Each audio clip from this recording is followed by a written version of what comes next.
for Jurassic World Evolution 2, and of course, you might have read the title, we're going to be building ourselves a private biological reserve on Isla Sorna. Now, I'm playing this on the PlayStation 4 because at this point in time, I don't even have a PlayStation 5 as of yet. But that probably might change whenever I get one for my birthday or Christmas. I don't know when, but this is something that I've been trying to do for a while. Okay? Now, let's just go to sandbox mode. Go to Isla Sorna Site B. And let's just have like yeah, let's just keep Jurassic World. Alright. Low disease. I'm going to turn on the injuries, lifespan, and all that. Just try to make it a little more realistic. Let's see, normal escapes. Let's see, all dinosaurs. Turn on the fuzzy traits. Let's just turn on everything. Well, almost everything. No contracts, no scientists.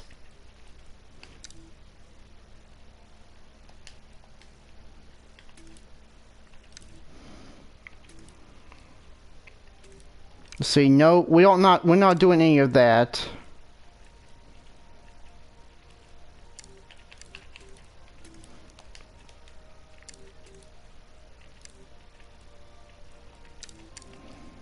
All right. Let's just get started. Now, for those who don't know, Isla Sorna was a factory floor for the dinosaurs to be synthesized, incubated, and released before being transported to John Hammond's Jurassic Park, or in the case of Jurassic World, it'll be Simon Masrani's Jurassic World. So, we're going to turn this into a biological preserve where the animals will be synthesized, incubated, and released. And this time, they're not going on Isla Nublar or San Diego. They're going to stay on Isla Sorna. And as you may have guessed, that this one's loosely based off of Jurassic Park 3, and for a good reason too. You can see there's an airport over there. There's the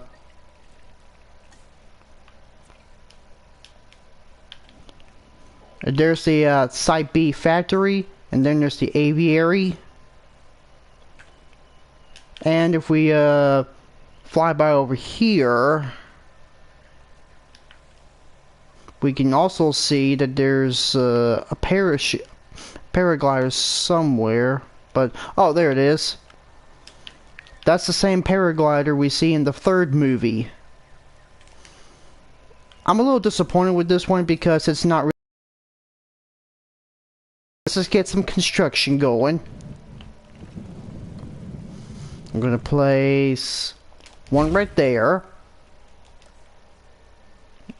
I'm gonna build a fence.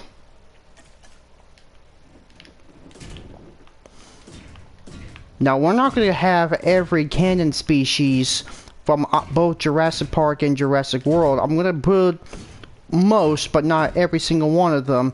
Don't be expecting like a Giganotosaurus or whatnot. Alright. I'm going to start by getting our first 3 dinosaurs.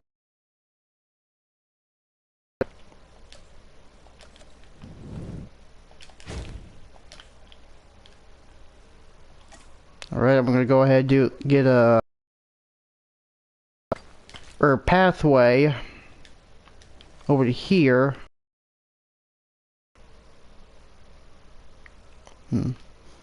Okay.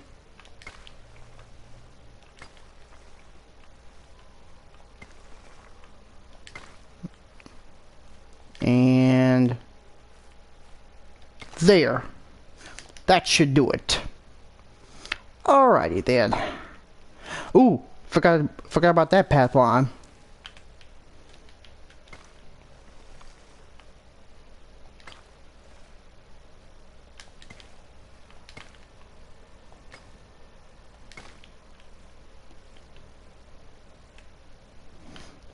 And of course, we're going to need power.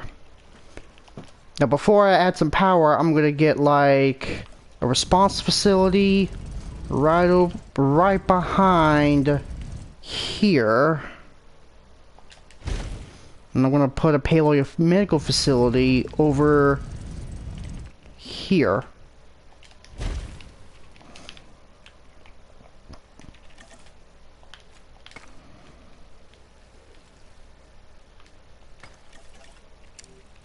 Alright, okay. Let's just add as many as we can. And of course, we're going to need to build a power station. I want to start with the first three carnivores. You probably might guess what carnivores we're going to add first. Well, actually, we're going to have 2 carnivores and a scavenger.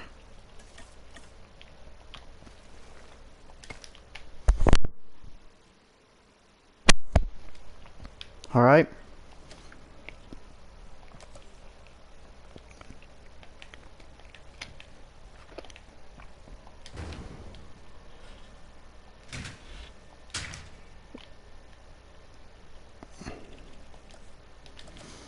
I think I'm gonna tear this fence down a little bit because, you know, it kind of looks a little off. Alright.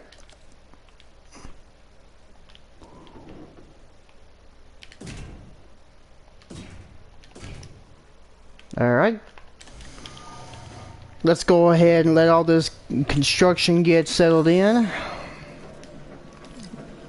And of course, I'm going to build another enclosure for a certain species that would look great for eating something in the water. And I can't tell you what it is because it's supposed to be a surprise. Alright. And I'm going to make another enclosure for another species.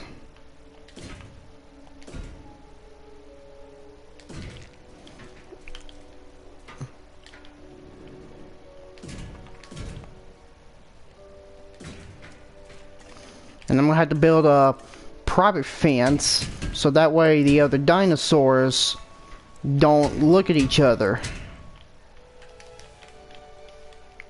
And I'm going to build an enclosure right here, or viewing gallery over here, and I'm going to put another one over here.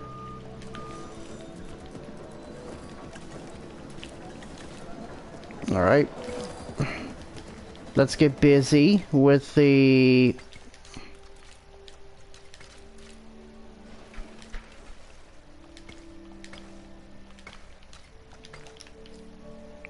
Alright. Let me go ahead and set up the additional bays and the accelerated growth. And of course, I want to go ahead and put some sand here because you probably might be expecting a certain creature or two that could, I don't know, feed, that lives in the sand. Now, since the enclosure is a little medium sized, we're not going to include the T-Rex, but we are going to include a scavenger. So I'm going to put in a carnivore feeder and another one, and I'm going to add like live prey.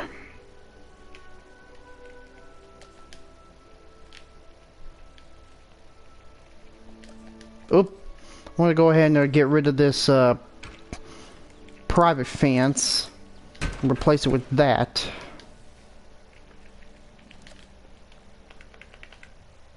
I'm going to get another live prey feeder.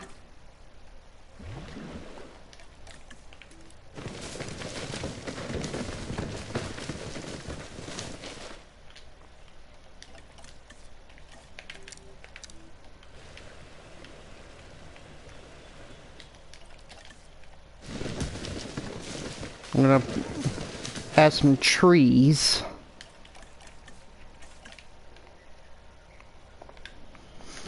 And we're gonna get some fish for one of our dinosaurs that eats fish. Alright. Place a gate here, one here, and one here. Alright? So let's get started with the dinosaurs. Let's go with the carnivores. Alright. We're gonna... one of the first dinosaurs we're gonna start with... The first three of our dinosaurs we're gonna start with are Allosaurus, Ceratosaurus, and Compsognathus. So, let me go ahead and get the genomes in there.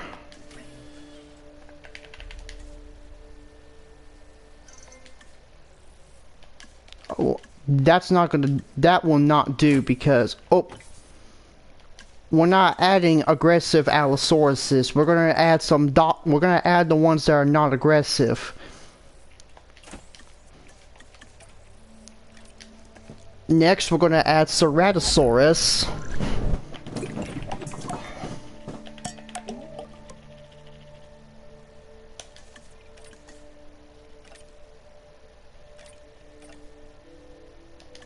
Oh, hold on a second. They're not gonna last that long because I've already scratch that. I might have turned off the unlimited lifespan. Let's see. We're gonna get the non-aggressive ones.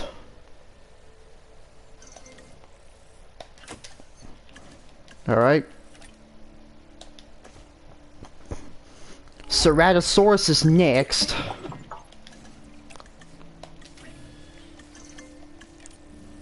Now we're gonna go for the compies.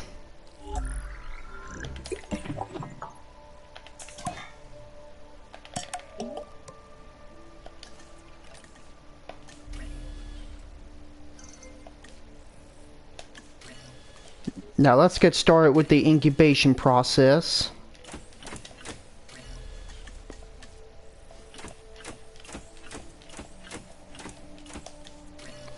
Now, I was thinking about putting Stegosaurus in there, but I decided not to because, well, it's somewhat canon, but it doesn't appear in any of the movies or novels, but that's just the way it is.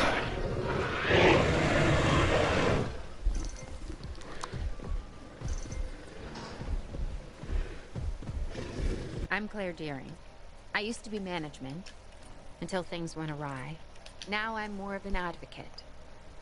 John Hammond wanted a world with dinosaurs, and I want us to take care of them. I hope you do as well.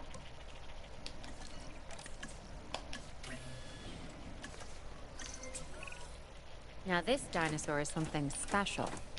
Well, they're all something special, but this one stands out because of the horns on top of its head. It's called Ceratosaurus. It kind of looks like a slightly smaller T-Rex, but its bite is probably about the same.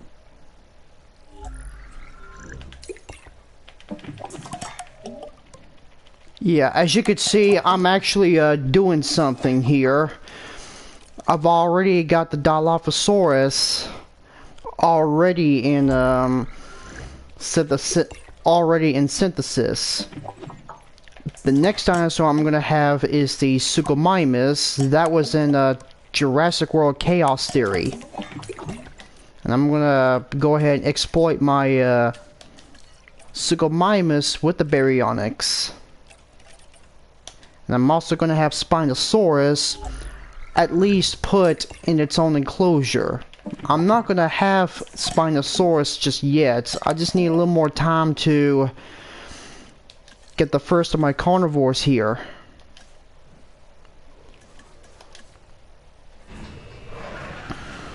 Let's just go ahead and release the compies.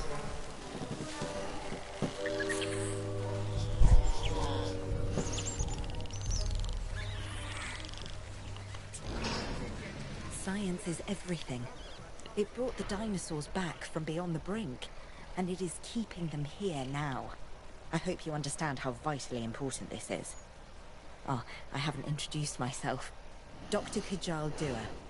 You need to be as passionate about our work as I am. I'll accept no less. The Compsognathus is a small predator, but don't let its stature fool you. It can be a ruthless hunter. Okay, I'm gonna go ahead and release 3 baryonyxes from Camp Cretaceous.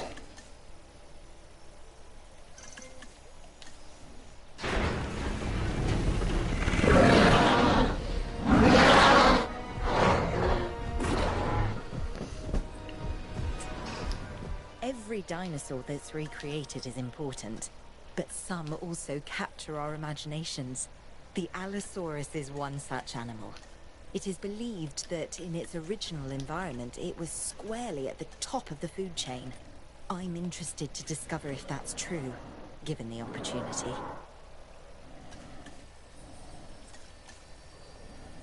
Yeah, some carnivores can coexist with each other, but it cannot coexist with. Alright, let's see here. Chaos. Grim. No. Alright, I'm gonna go ahead and release the Dilophosaurus. Because it's gonna take a while for me to cook up these dinosaurs. Alright, let's see here. Let's check on the Ceratosaurus. Yeah, they do fine with the Allosaurus. I mean, I was kind of hoping that the Allosaurus and Ceratosaurus would become rivals because they don't like each other. Like some carnivores don't, like lions and hyenas. Let's see, Chaos. Oh no.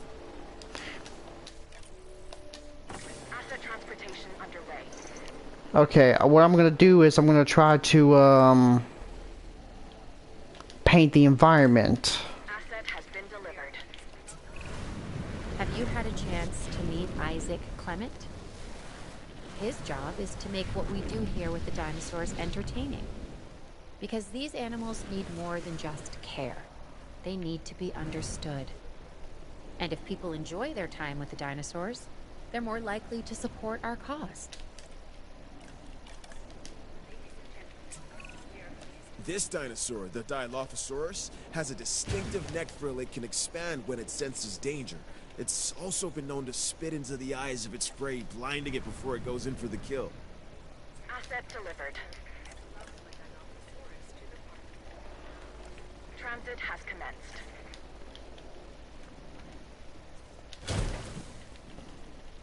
Alright, let me go ahead and add some rocks. Delivery has been completed. We're not going to add any marine species because the island is so medium-sized, it'll be impossible. It'll be very, very impossible to create like a marine environment. If the island was a little bigger, I would have. If the island was a little bigger, I would have done a marine exhibit, but that's not likely going to happen.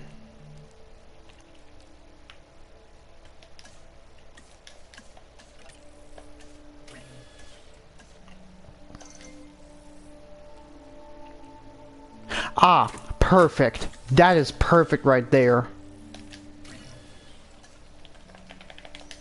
Now I can release the Baryonyx and the Suchomimus simultaneously. Asset to be collected.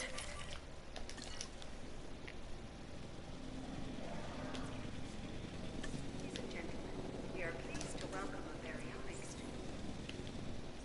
Picking up asset. Collecting asset. Alright. Let's build an... Hold on, let me go ahead and put in a private wall. Because I'm going to have some small dinosaurs here. Commencing asset transit. Well, one small... Okay, this is amazing. A Baryonyx. These animals have very large claws on their first digit. This dinosaur also likes water, so take a moment to consider its needs when planning out a suitable habitat for it. The Baryonyx was originally thought to be a scavenger, but now, with live animals to study, we can find out for sure. Asset transportation complete. And I think I'm gonna go ahead and put in an innovation center. Right here. Confirming asset delivery. While the parks have become famous for dinosaurs, it's not quite the way we'd want. Hopefully, working together, we can change that. Sorry, I meant to introduce myself. George Lambert, security specialist. Our challenges are many, so let's not waste any time. This dinosaur has a skull similar to a crocodile's, and a disposition that isn't that far off either. The Suchomimus originally fed on fish and small prey. Let's make sure it doesn't expand its diet into two-legged animals wearing collector t-shirts. Don't you worry about that, Lambert. We won't let those dinosaurs escape. Not on my watch, at least. Now, let's just go ahead and introduce our very first herbivores. But before we do that, we're gonna have to place in some, we're gonna try to distribute power.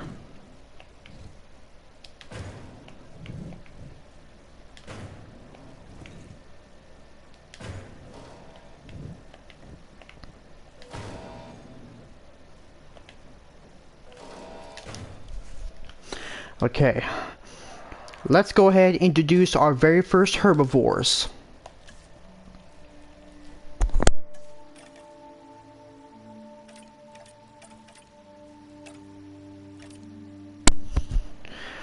Let's go ahead and introduce Lystrosaurus and Microceratus.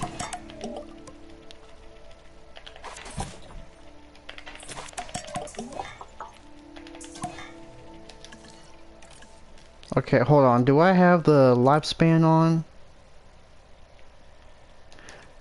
Okay, it's on normal. I'm gonna go ahead and release some Lystrosaurus.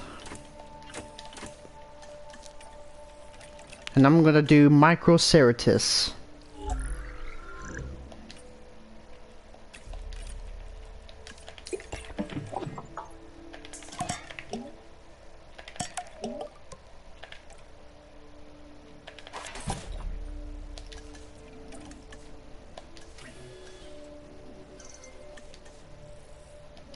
Okay.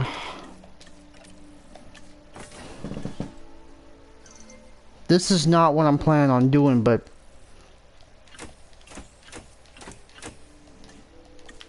before I do that, I'm going to go ahead and give him some water. And I'm going to be replacing the fence because these dinosaurs are too small, there's a small chance they're going to try to break open the fence. Alright, let me go ahead and put in the, let me go ahead and put in some water. Get some ground leaf. And some ground fiber, since both of these species actually feed. I'm gonna put in a little small forest. I mean, I know they like open space, but I want to keep the trees planted.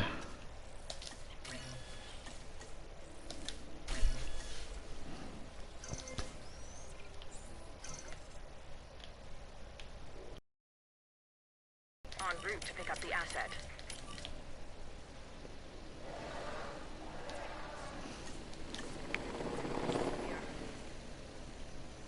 Heading to collect the asset. Alright, let's just do another exhibit for herbivores, and I've already decided what other herbivores we might have. Asset in transit. Okay. Delivery complete. I'm a fairly trusting individual, but if you were to tell me that you'd seen anything like this before, I'm not sure I'd believe you. This tusked therapsid is Lystrosaurus. Astonishingly, this species managed to survive the Permian-Triassic extinction and went on to thrive as the dinosaurs began to populate the Earth. Here's hoping it can enjoy a long tenure this time around too.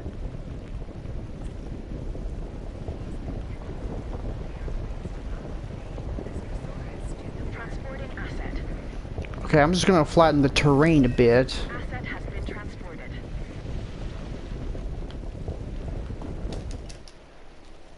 Alright.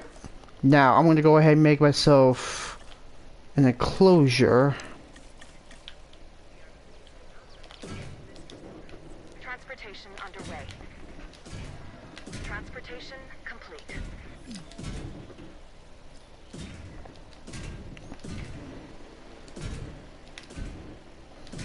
Alright. Let's go ahead and yoink! Put this enclosure here. Asset has been collected. Alright. Asset transported. Now this part of the island is going to be teeming with a mixture of carnivores and herbivores. Asset being And at least there's also some I've seen my piscivores. fair share of ceratopsids, but not many of them compare to the microceratops. Admittedly, yeah, there's a bit of a clue in the name, but I really didn't realize how small they are. With that said, they may well be cute, but that doesn't mean they're mute, because they're certainly, how should I put this? Communicative little critters. Alright. assets in the air. Ooh, forgot to upgrade. Asset delivery confirmed. And I'm gonna have to add it. I'm gonna get another power station just in case.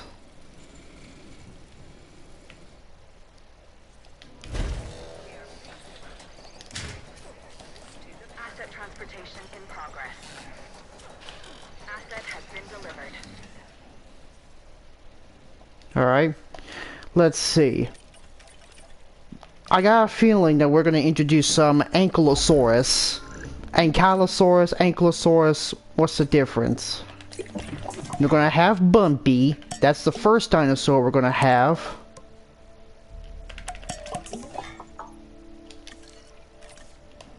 That's Benny's dinosaur from Jurassic World Camp Cretaceous. Let's just get her. And we're gonna add another one. This time a different Ankylosaur.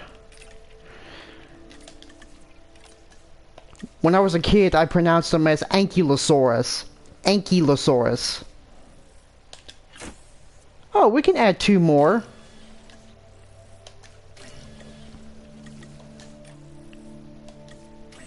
And I'm gonna add another, and I'm gonna add one more.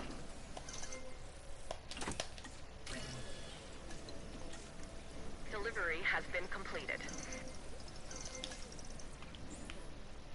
Alright, En route to collect the asset. let's move her and her new family over there. Acknowledging asset collection request.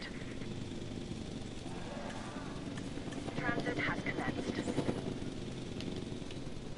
Asset requiring collection.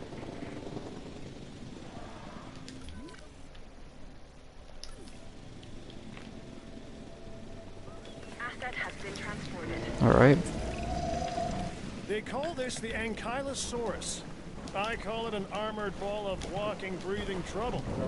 Still, some might call it charming, amusing, delightful. Okay, Each so to their own. I named this one Bumpy, obviously. And as for the three baryonyxes, I'm gonna go ahead and name all of them.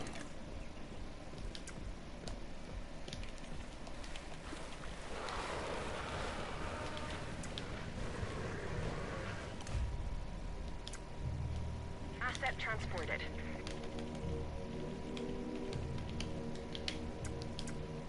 Oh, Asset transportation underway. and I think this is the baryonyx that got killed. So, I finally got all the names of the dinosaurs. Yep. I'm not gonna name every dinosaur unless if it's only a certain unless it was a celebrity dinosaur. I know the Suchomimus right here. I know this one does not match the one from Chaos Theory, but I've decided I want to go ahead and give it my personal favorite, which is the Svalbard and Papurana because it kind of matches the one from the Jurassic World website. I mean, why couldn't they just have that for a chaos theory? Let's take a look at Microceratops. Asset transportation complete. And this one kind of, this Microceratops you see here, the Gambia River Basin in Papurana, kind of matches the one from one of the Jurassic Park brochures, or something like that. But anyway, let's add 2 more herbivores. We can have Corythosaurus with the Ankylosaurus.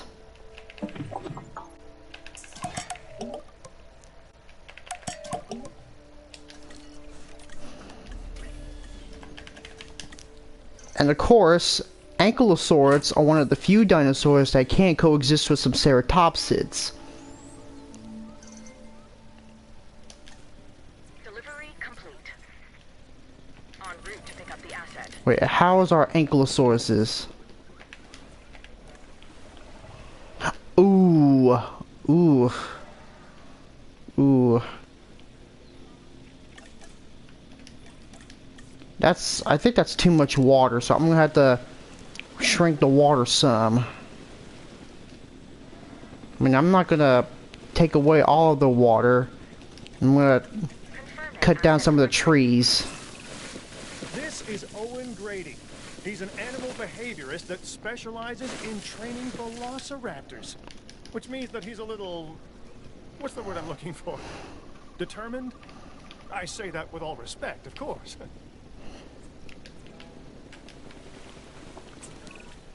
This dinosaur, the Corythosaurus, is a duck-billed animal that looks like it's wearing a helmet. I mean, check that thing out. Wanna butt heads with it? You know, Corythosaurus is one of the dinosaurs that only appears in Jurassic Park 3. We never get to see him again after the 3rd one, so I decided to add those. And of course, I'm going to add Nasutoceratops, based on its appearance in Jurassic World Battle for Big Rock. I mean, I know it was not bred on Sorna or Nublar, but I mean, since it is canon to the franchise, I want to go ahead and add that guy. Or I'm going to add them, actually.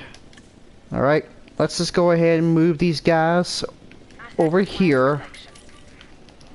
They'll do marvelous with the Ankylosaurus and Corythosaurus.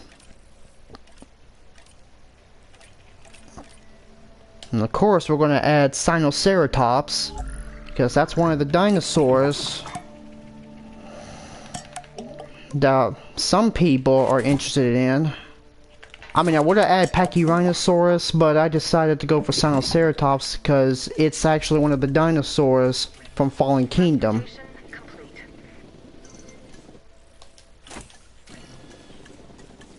And they can coexist with the, they can't coexist with Triceratops, Styracosaurus, Torosaurus, or Pachyrhinosaurus, but they can coexist with the, let's see, they can coexist with Nasutoceratops, so that's the good news.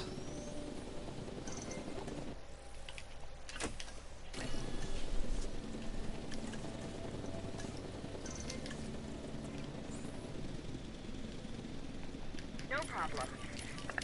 Transporting asset. Yeah, I'm getting my staff busy getting those dinosaurs out of there. And while they're arriving, we're going to try to check on their, let's build one more enclosure around here, and then we'll move on to the safari zone. Dr. Henry Wu here. Geneticist. Do you see any resemblance between the Nasutoceratops and modern-day cattle? Look closely at the horns and their relation to the eyes. It's clear to me that as we bring these animals back to life, the connections between the past and the present sharpen, and along with it, our understanding. This is what my science is all about. Ooh, let me go ahead and flatten the terrain some.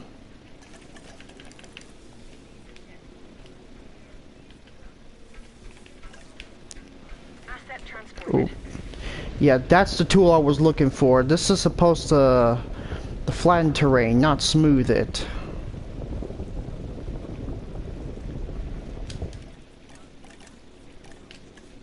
Transportation complete.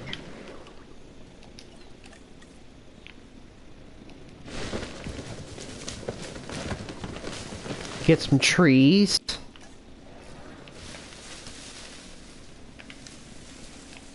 Asset transportation in progress. Get some ground fruit.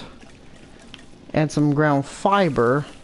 Right, the Sinoceratops, an herbivore that shares many traits with its more famous cousin, the Triceratops. This is a docile animal that you could make into a solid favorite with a little effort. Of course, we're all expecting more than a little effort, but I'm sure you get what I mean. Alright. We're gonna add 2 more dinosaurs in here. Confirming asset delivery. Alright. We're gonna add some emergency shelters across each part of the island.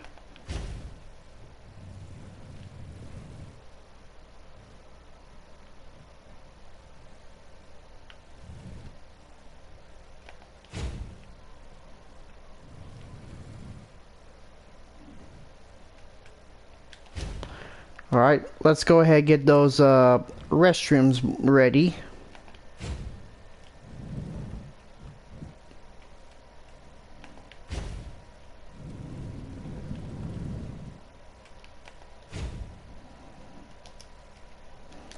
And let's go ahead and get those amenities placed in.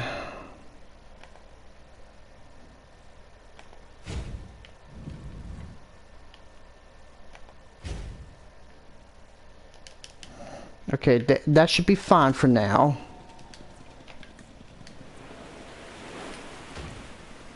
Okay, I'm gonna upgrade these.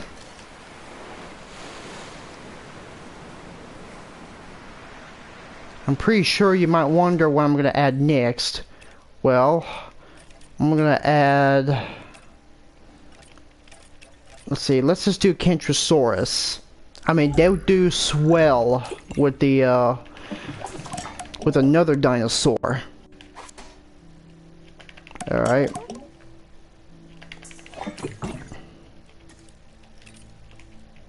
These are one of the dinosaurs that actually appeared in Jurassic World Camp Cretaceous. So...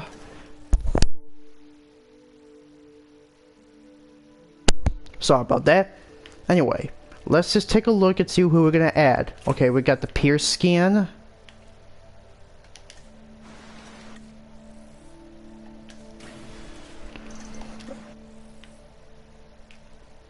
Let's see. Sonoran Desert, Sonoran Desert, Sonoran Desert. Oh, wait a minute. Yeah, that's what I'm looking for. Alright, let's just go with another dinosaur, Oranosaurus.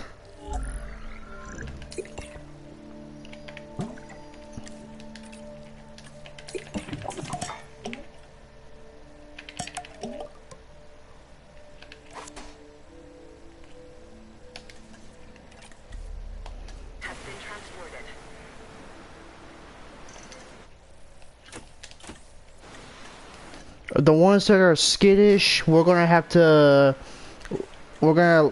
gonna release the ones that are skittish because I want them to be more comfortable and docile.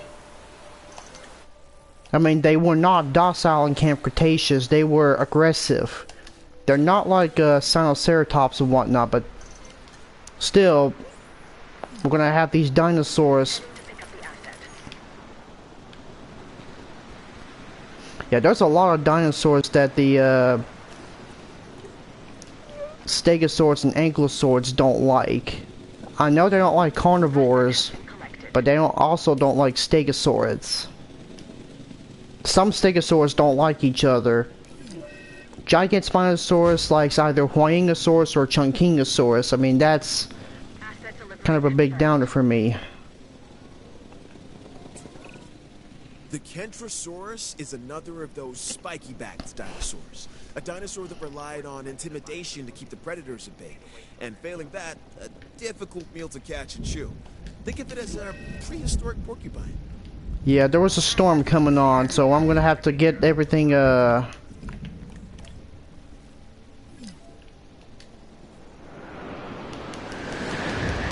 It's okay, girls, it's okay.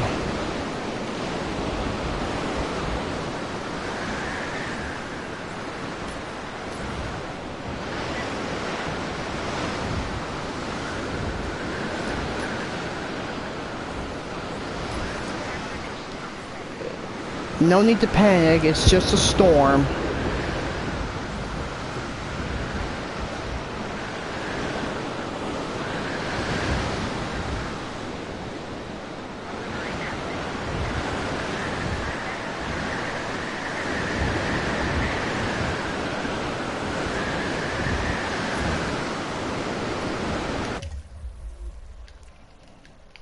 You know what, I'm just gonna go ahead and repair something.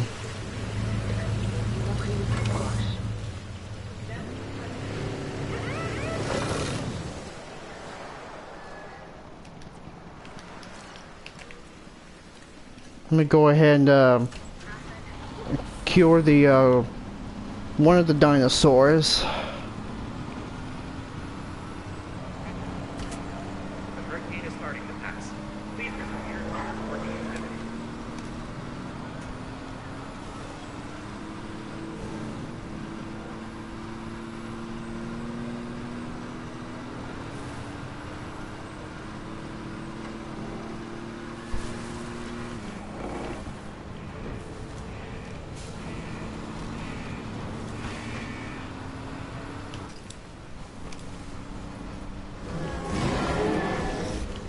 Alright.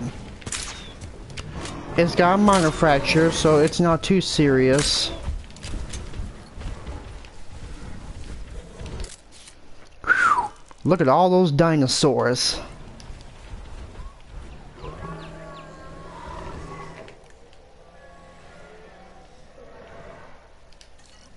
Let's see how our dinosaurs are. Oh, you need more ground fiber? Okay, let me get you some. Let me get you some.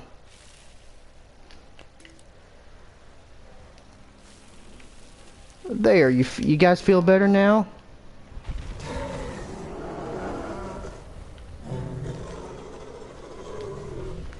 It looks like the Pseudoceratops is comfortable with Sinoceratops. They don't like Casmosaurus or Pentaceratops, and they don't even like Stegoceratops. I mean, that's a little too obvious. And Bumpy seems to be fine with her neighbors and family. All right, let's just get those Tyrannosauruses going.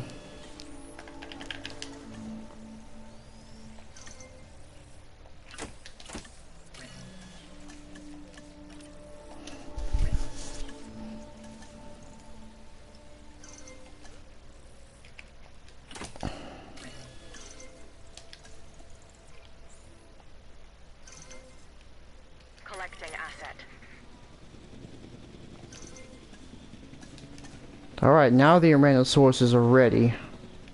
Asset to be collected.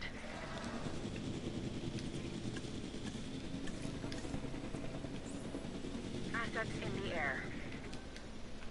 Picking up asset.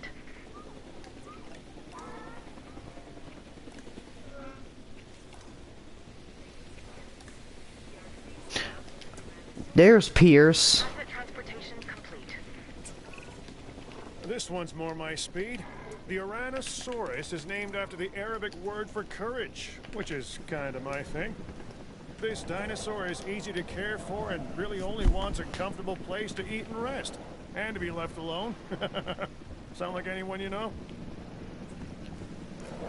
I don't know about you, but I kind of like Pierce and Bumpy a lot more than the T-Rex and Blue.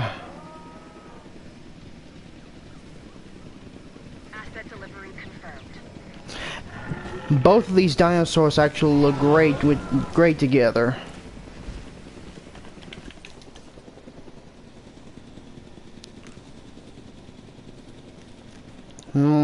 gonna have to cut down some of the trees.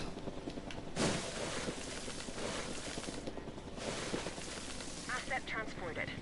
Transportation underway. Because they just want some open space. And I'm gonna have to trim down on the ground fruit some.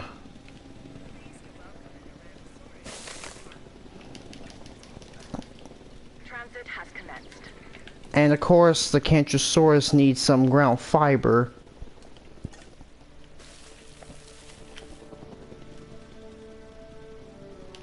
I think this enclosure is a little too small. Confirming asset delivery.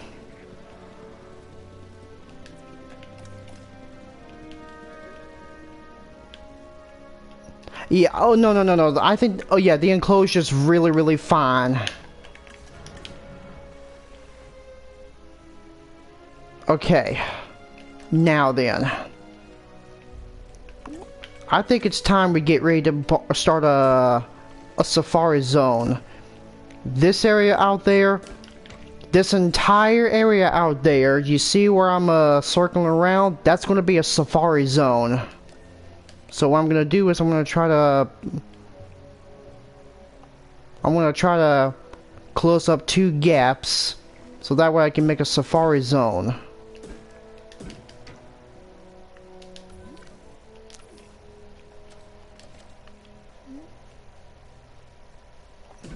And this area out here, that's going to be closed off.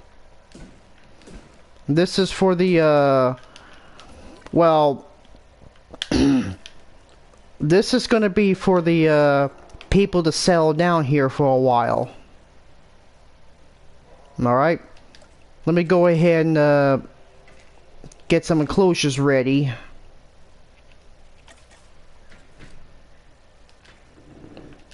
I'm still gonna add some more dinosaurs, but it's gonna take me a while to get things ready.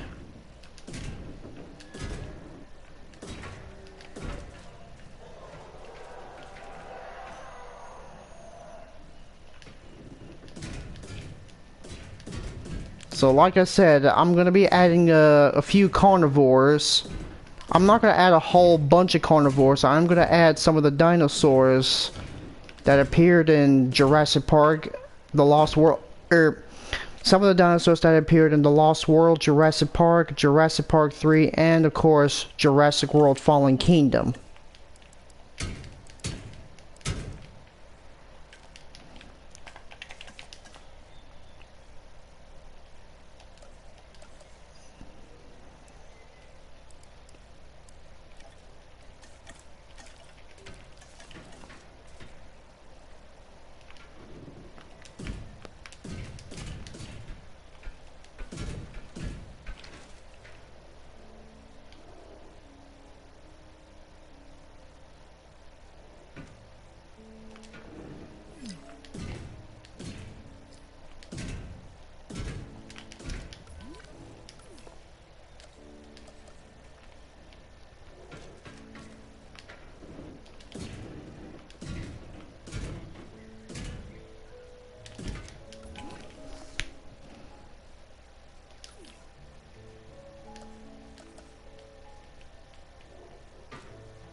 Okay, now I got this entire safari zone all closed up. Because I'm going to have a massive herd of herbivores over here.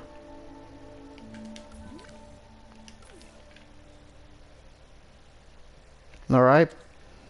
Let's see here. I'm going to go ahead and put in a gyrosphere attraction. No, wait, I'm going to place one. Alright, I want to go ahead and place it right here. I'm going to place another one right here. And I'm going to place one more right here. So like I said, I'm going to be doing a gyrosphere attraction. So like I said, this is a...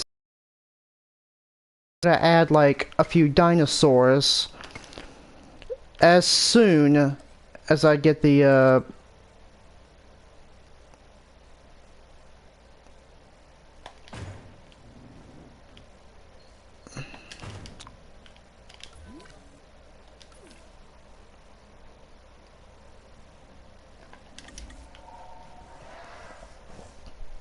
Now, before I add more dinosaurs, I'm gonna go ahead and set up the gyrosphere attraction.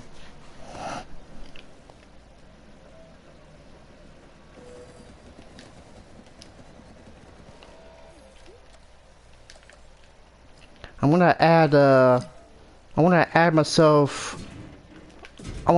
this enclosure for one particular species, if you can guess what they could be.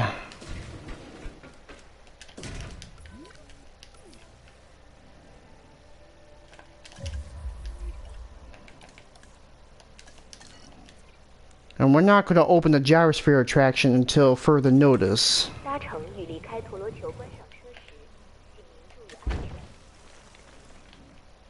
Alright.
Yeah, okay.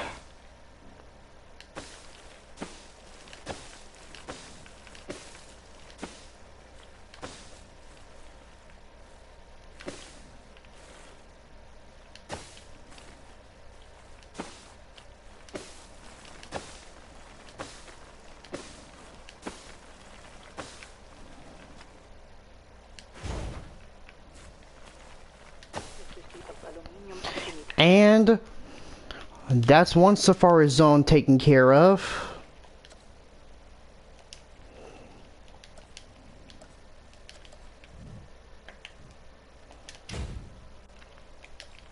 Alright, let me go ahead and get this going.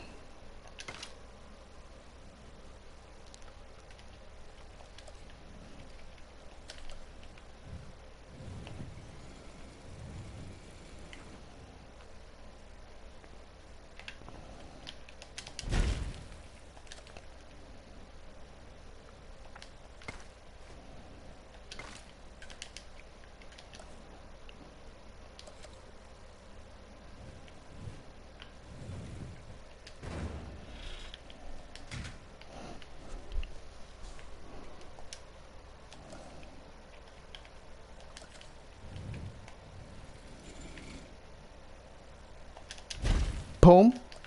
Plop one here. Zook. Zook. Zook. Alright. Place it right over here. Zoink. Zoink. There we go. Now then, let's start off by getting ourselves a Spinosaurus, since that is a quintessential creature from Isla Sorna. And of course, we can't complete the park without including its Jurassic Park's most iconic mascot, the T-Rex.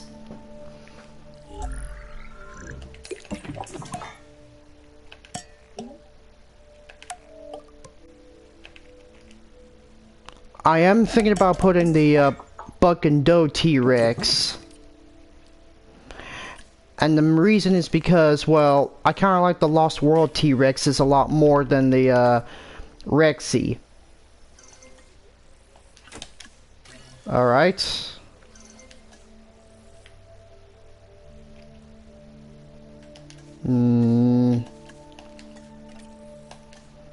Since the Spinosaurus is going to be on its own, I will have to let it be aggressive towards other dinosaurs. And that reminds me, I'm going to go ahead and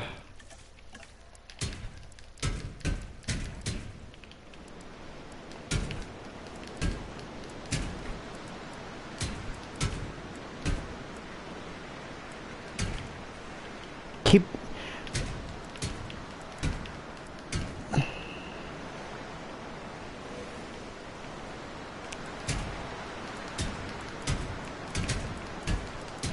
There we go.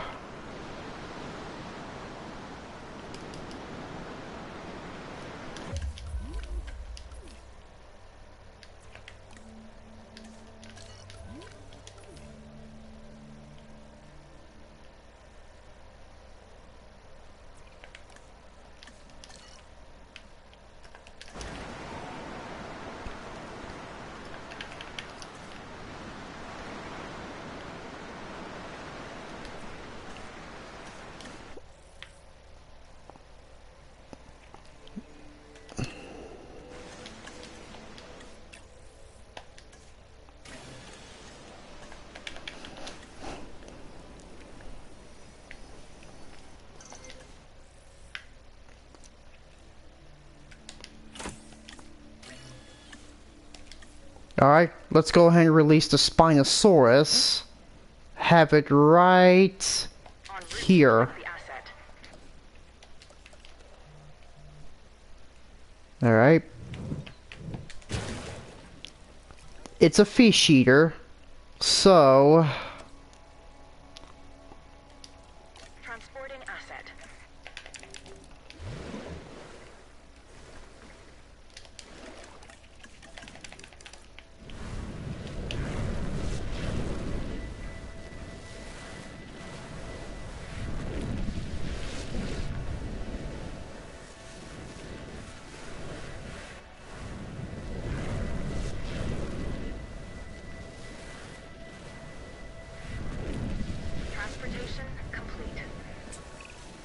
Okay, even I have to admit that this next dinosaur is impressive.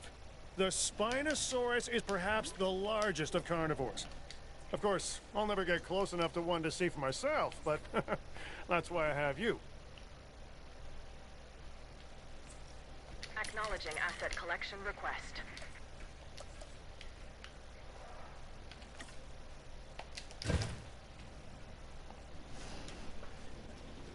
Okie dokie. Asset transportation in progress.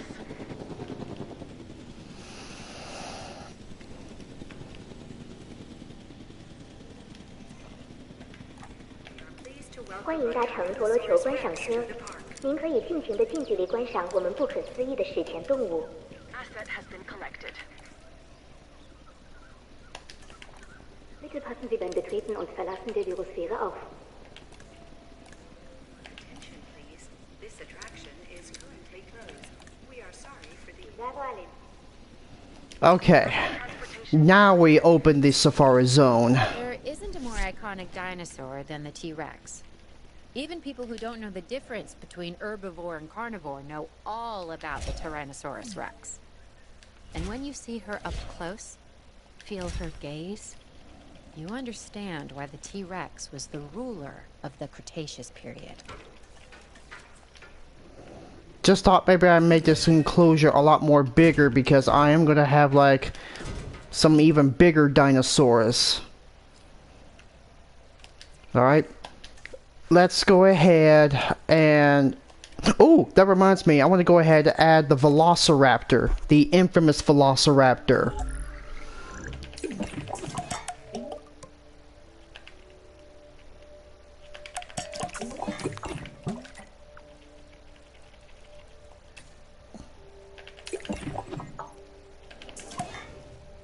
I'm only gonna pick the Lost World versions of the Velociraptor. I'm not a big fan of the 2003 versions.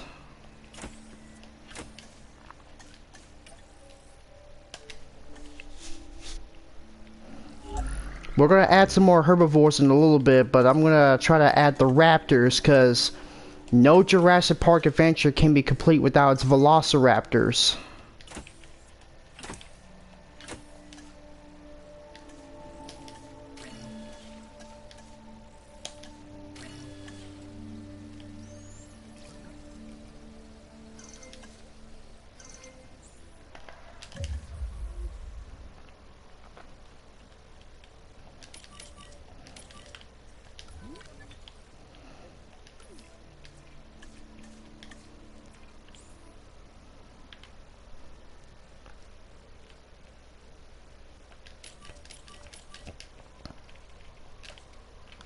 I want to go ahead give them some I want to go ahead and cut the trees down. Give them some water.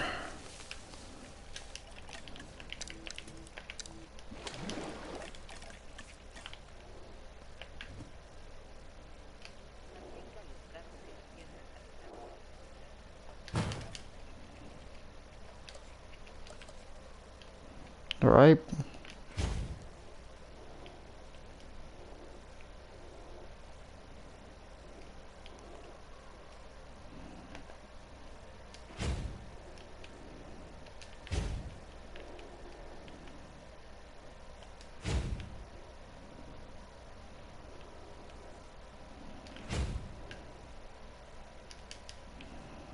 Alright. I'm pretty sure the ranger teams can go through that gate. Because after all... let's see. Okay, the most popular dinosaur right now is the T-Rex. But they haven't seen the Spinosaurus just yet. Yeah, that's a really, really big enclosure with the Spinosaurus. And it looks really, really nice with the...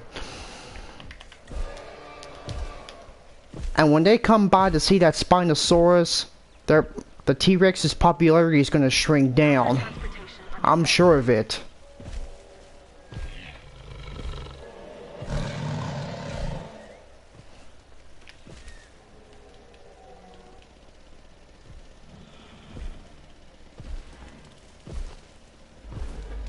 Yeah, I've also added some Camp Cretaceous dinosaurs, and the Spinosaurus also appears in Jurassic World Camp Cretaceous. Alright, let's check and see. T-Rex is still a star dinosaur, but that's gonna change.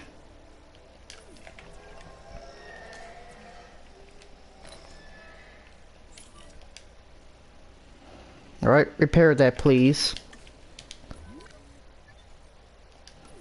It's taking the raptors a while to get over there. Asset has been transported. Everyone knows I have a soft spot for this dinosaur, the Velociraptor. And they get a bad rap as far as I'm concerned. But if you imprint early enough, you can make real connections with them. Other than Claire, raptors are the most intelligent partners I've ever had. And like her, they could kill me in the blink of an eye. That's a joke.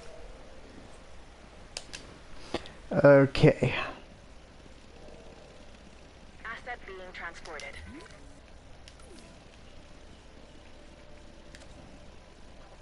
I want to add a medium amenities.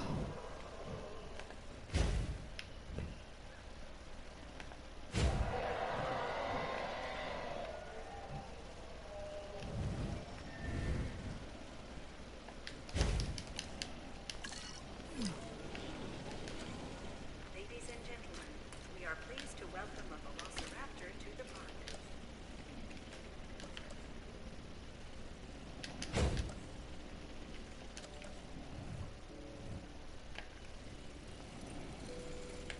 Asset in transit. Okay, that counts.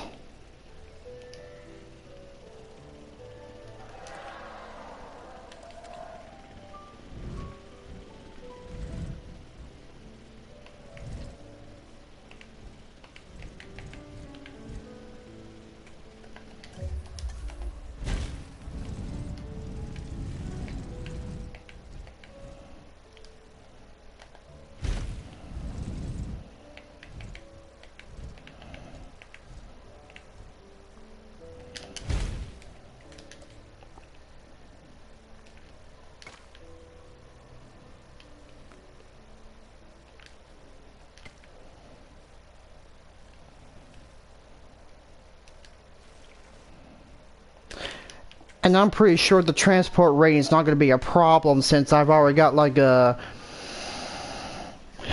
Since I've already got like one of those, I've already got like 3 gyrosphere attractions going. So that's probably not going to affect transportation.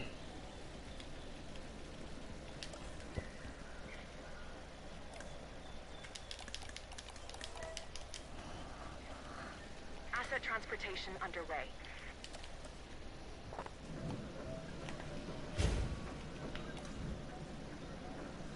I want to add some small amenities, so that way I can at least make a little room for them to have something to eat and something to shop and...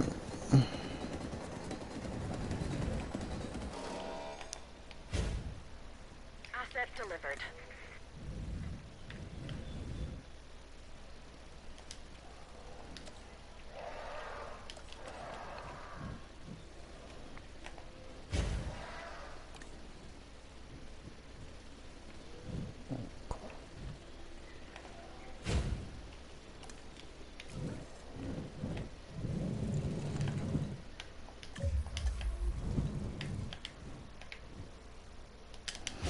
Okay, steady as she goes.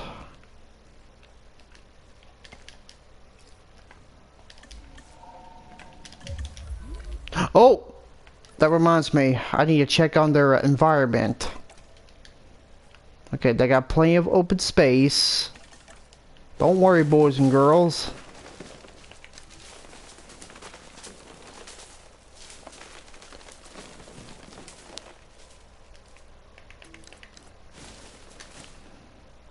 Oh, for crying out loud, is that not big?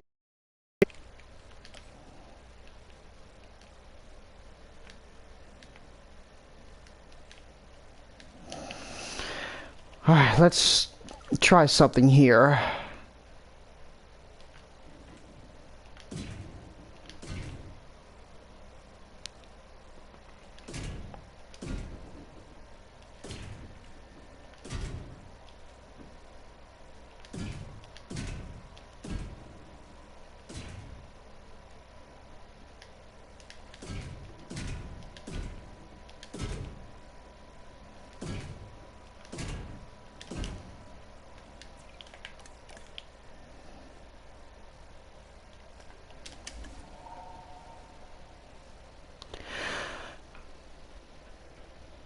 Oh Lord, I got a feeling everybody's gonna be freaking the hell out now.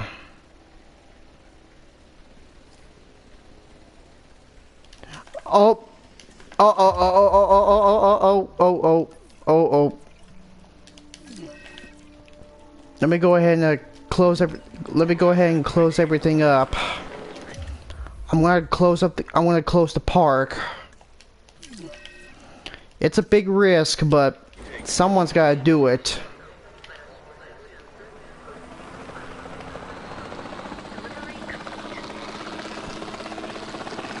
We're temporarily closing the park down due to an incident that occurred with one of the raptors escaping.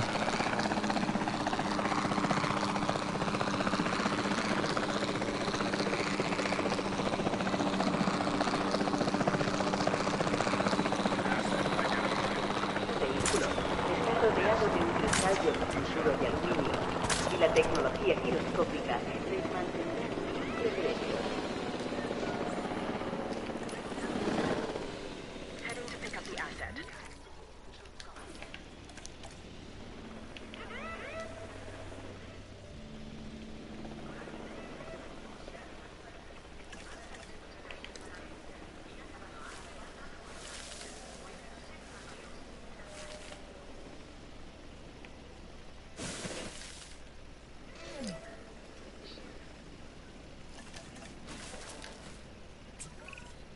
The park rating definitely has room for improvement.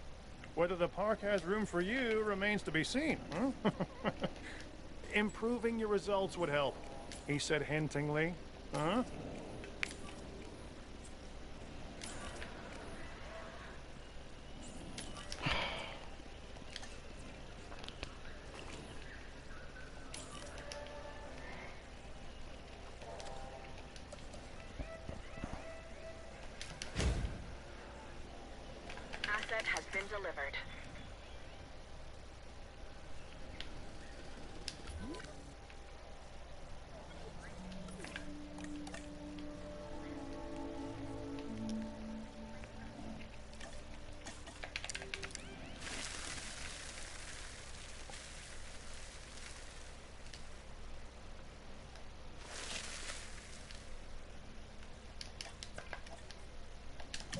Let's try something here.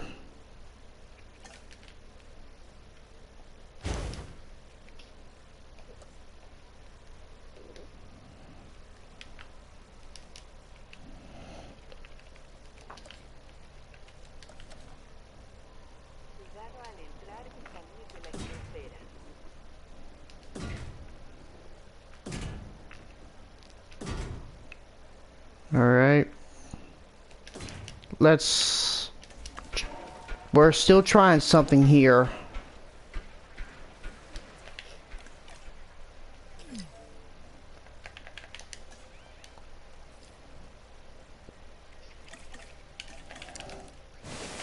Jeez, those raptors are really, really picky about space, aren't they?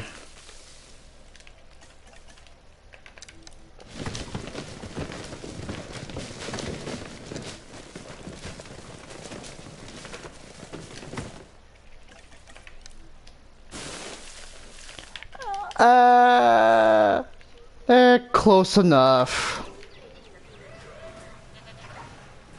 Just had to make a few adjustments for our raptors.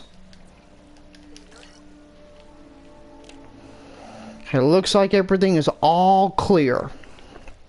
Let's go ahead and open the park back up after a few incidents. And let's see, what other dinosaurs should we have next?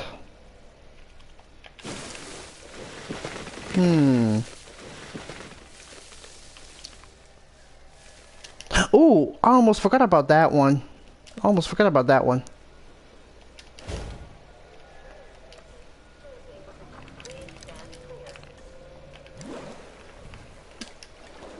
Alright, let's just get like a mixture of Pachycephalosaurus and Euoplocephalus.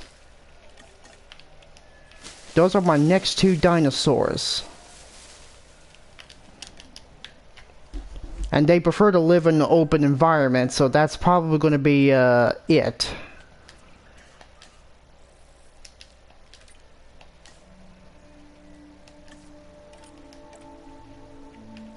I mean, the Euoplocephalus is one of the few dinosaurs that appears in the novel, so as I mentioned before, I am going to add almost every canon species, whether it's from the films or the novel. Alright, let's get Pachycephalosaurus.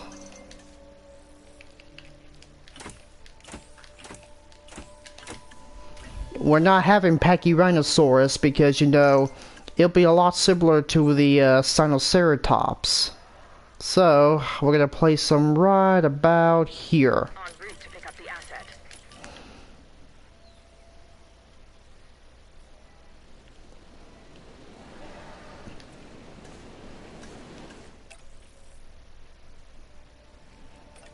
And let's see where. Okay, here's Euoplocephalus.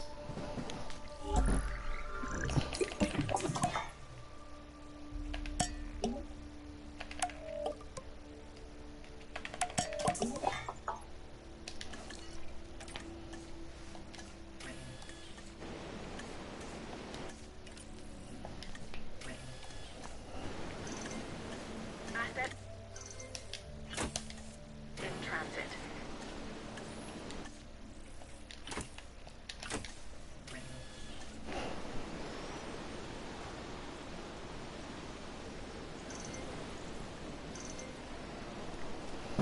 Alright. Let's go ahead and release our Euoplocephalus and have him placed right over here with the Pachycephalosauruses.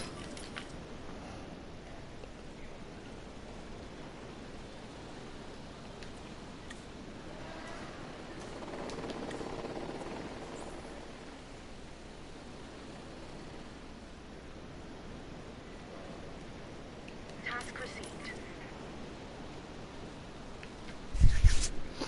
Alright, while the Pachy's and the Ankies are arriving, let's go ahead and get our Stegosaur and This is the Pachycephalosaurus, or thick-headed lizard in Greek, which is where it gets its name. Claire's accused me of being this dinosaur more than a few times. It's also an herbivore, so obviously she couldn't be more wrong. About me, I mean. Okay, this is another mixed enclosure for the Stygimoloch and the Stegosauruses. And yes, that's the next dinosaur we're going to be having. The next two dinosaurs we're going to be having. And then we'll focus on getting a big herd of dinosaurs from the Brachiosaurus, Gallimimus, Parasaurolophus, and the Triceratops.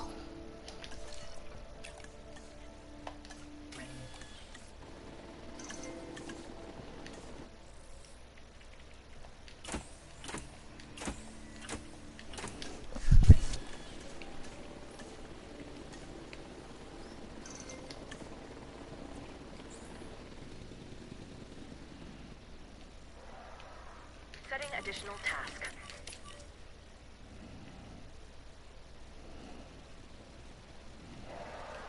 Alright, I'm gonna go ahead and add some... I want to add some ground leaf over here.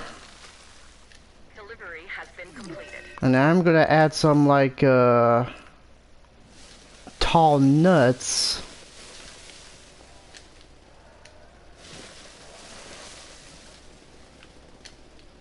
And I'm gonna add some ground fiber over here. Assets in the air.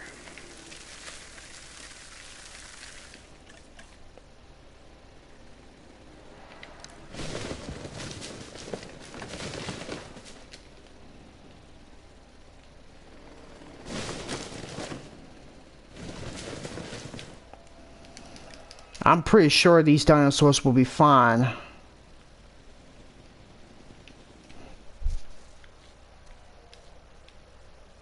Asset has been transported.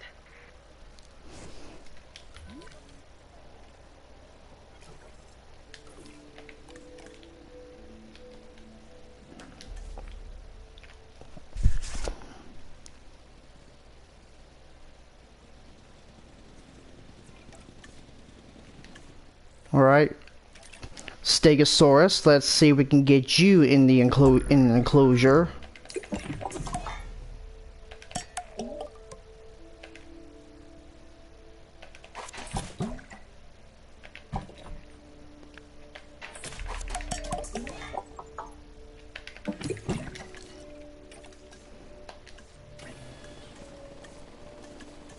Commencing asset transit. Let's see. 1, 2, 3, 4, 5. Let's just wait until after our dinosaurs get into their enclosures.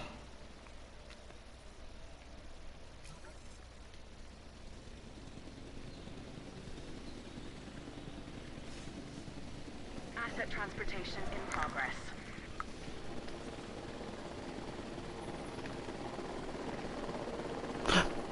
Wait, was I supposed to put them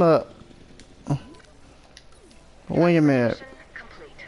Y las personas propensas a marearse, consulten con un médico antes de subir a esta atracción.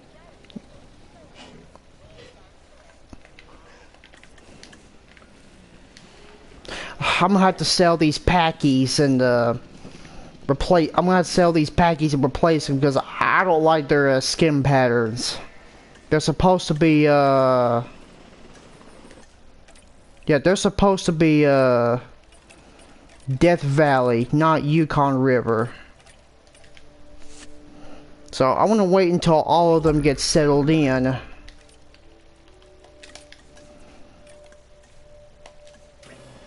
want to wait until after I get my Stygimolochs and Euoplocephalosis together. Transporting asset. Asset transportation complete. Ah, this is a Euoplocephalus, an herbivore and relatively harmless dinosaur, as long as you stay out of the way of the heavy club on his tail. If it swings that your way, you could be relatively finished.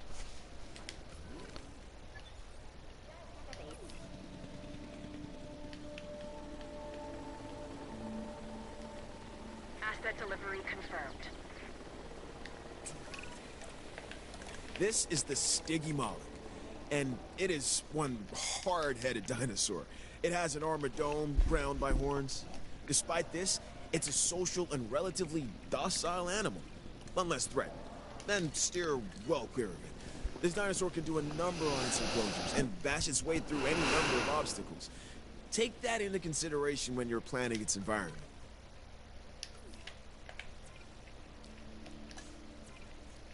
Alright, I'm gonna go ahead and sell all the packies. I think Biosid would make a good buck off of them. Confirming asset delivery.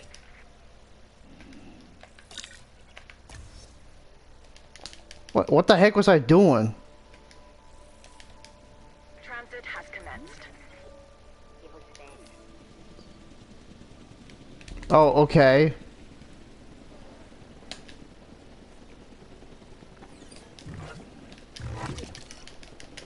Okay, as soon as all my sticky mollusks are well adapted into their environment, I'm gonna have to as soon as all the stiggies get involved in their Alright, as soon as all of my sticky mollusks are well adapted into their enclosures, I'm gonna go ahead and sell the packies and remove them. Delivery complete.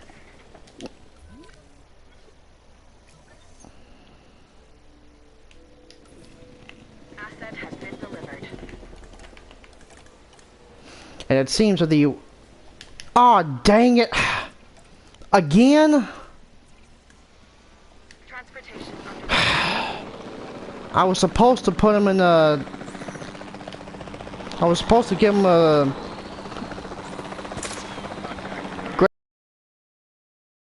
Death Valley, I think.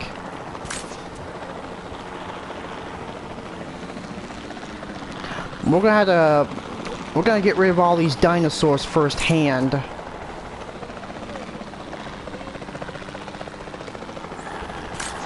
Sorry, yeah. The reason why I'm deciding to sell all these dinosaurs is because I made a boo-boo with some of them, because they are not the skins I'm looking for. Commencing asset transit.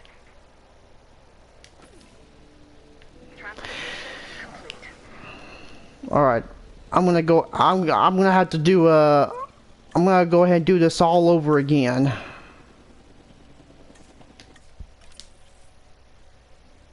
Okay, so my Pachycephalosaurus should have the Great Sandy Desert skins, not the Yukon Valley skins. They're not supposed to have Death Valley skins, they're supposed to have like Great Sandy Desert skins, so I'm gonna sell all of them.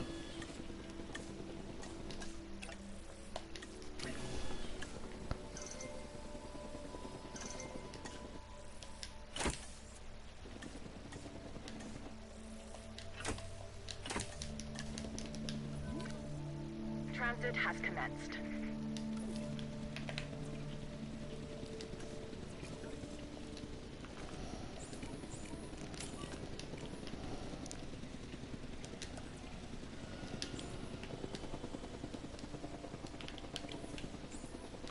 Sorry guys, but those dinosaurs have got to go. Biosyn is trying to make a buck off of them. Picking up asset.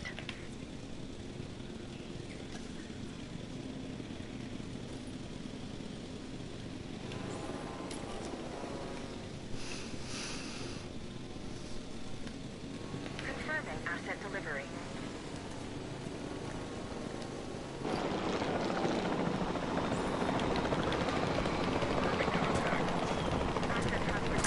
Yeah, that's a mistake I made. I just don't like those skins. I actually like the skins I prefer for them. Request acknowledged.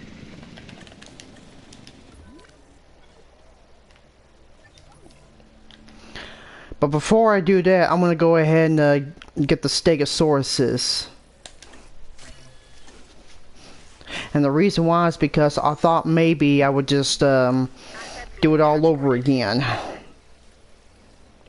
And Stegosaurus, that's my favorite dinosaur next to the T-Rex. And sad as it sounds, they were easily neglected for the popular dinosaurs like the T-Rex and such.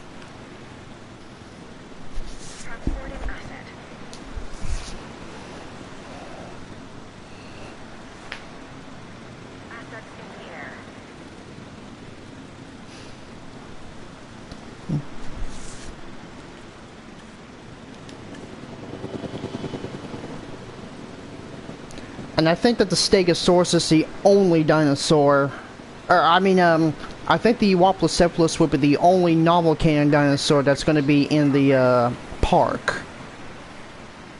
Because I'm trying to increase diversity. Before I got into the paleo-curation game, even I knew of the Stegosaurus. Those plates running along its length from head to tail make it one of the most iconic dinosaurs. Our guests are going to want to see it, so make sure you do right by this animal.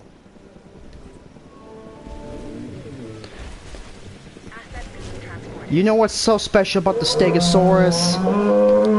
Because many children wrote letters about why Stegosaurus didn't appear in Jurassic Park, he got so many letters. Steven Spielberg himself, he got so many letters from children asking why Stegosaurus wasn't here, so he decided to add him to the Lost World Jurassic Park. And this iconic scene where the Hammond's team met the Stegosaurus for the first time makes it so iconic. The reason why it's the most iconic scene is because, well, Stegosaurus was an important dinosaur for Jurassic Park.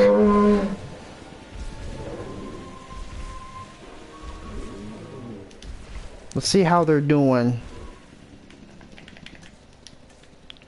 Okay, they got plenty of ground fruit, but there's not enough. Oh no. No, no, no, no, no, no, no, no, no, no, no, no. We got a dangerous storm on the way. Time to close the shelters. I mean, open the shelters.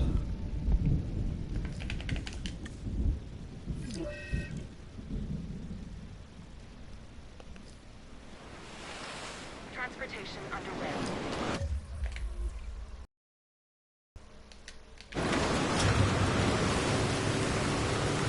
Everyone get inside immediately. This is not a drill.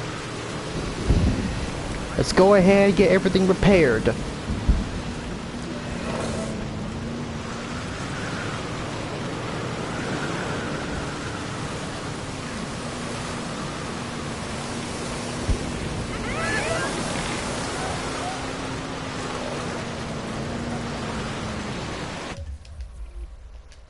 Alright, what needs to be repaired?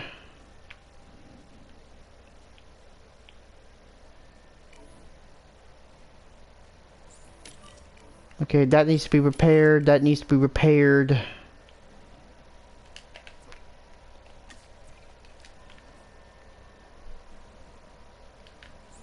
That's gotta be repaired. That's gotta be repaired. That's gotta be repaired.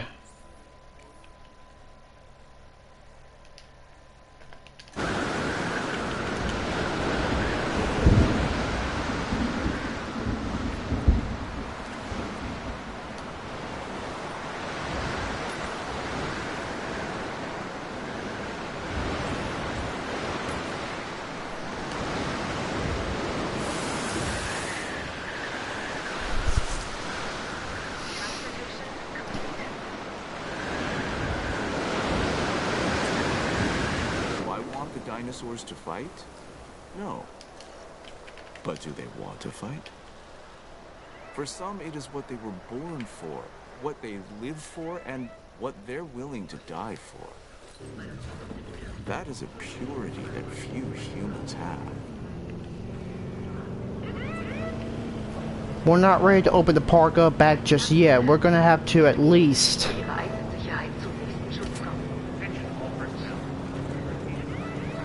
Alright, let's just repair this building.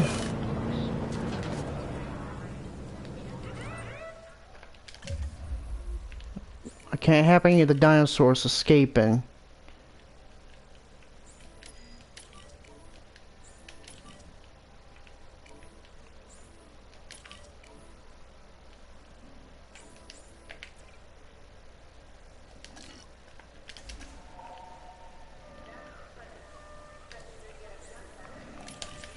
Acknowledging asset collection request.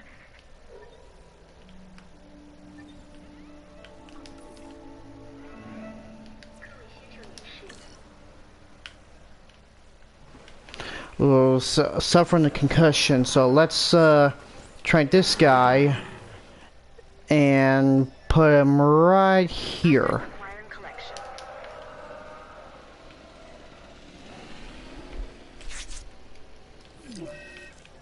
Oh no, you don't. No, no, no, no, no, no, no, no, no, no, no, no, no, no, no, no. Get your butt back in here.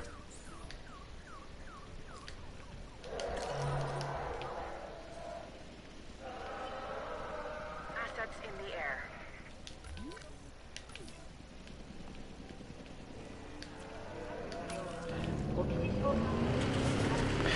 No, no, get back in there and repair that gate. Don't worry about the, don't worry about that right now. We gotta get that dinosaur back into its own environment.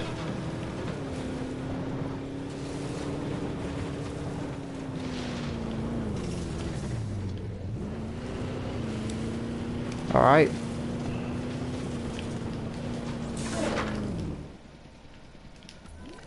Let's see. Alright, let's see.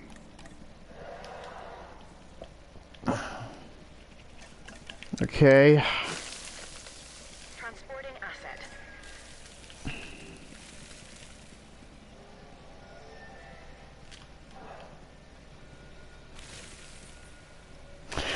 Okay.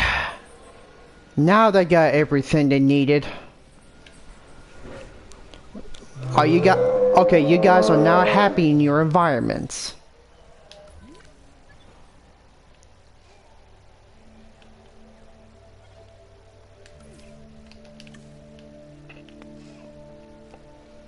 Oh, you guys are hungry, aren't you?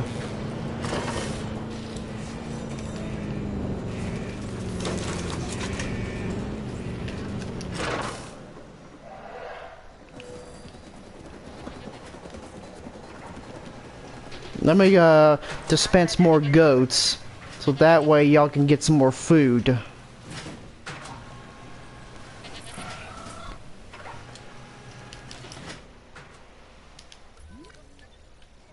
Sorry about replacing some of the. Sorry about selling all the dinosaurs, but.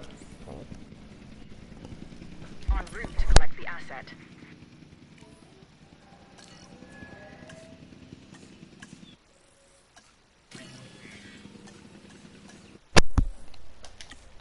I'm sorry about getting rid of some of these dinosaurs, but I had to replace the ones that I had to replace the ones that I accidentally released. I had to release the ones that I personally liked. I'm gonna put them right here. Asset collection request received.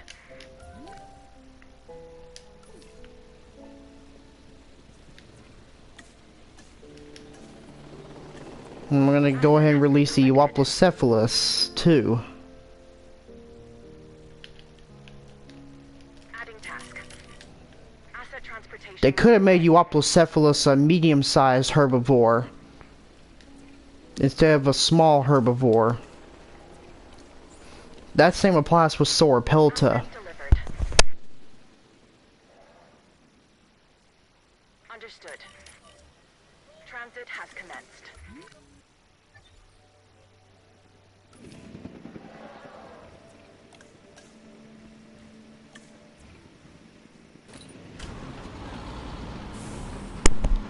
This guy's got like an infected wound.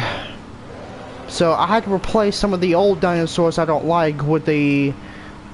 scratch that. I had to sell some of the old dinosaurs with the skins I don't like with the dinosaurs with the skins that I like. So...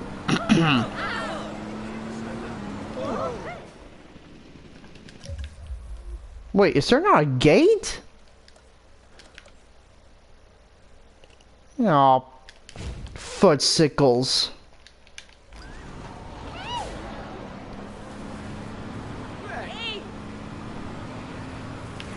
Alright, come on.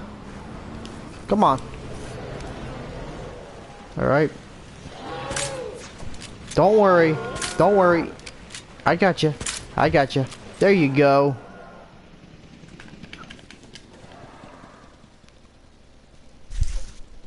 Okay.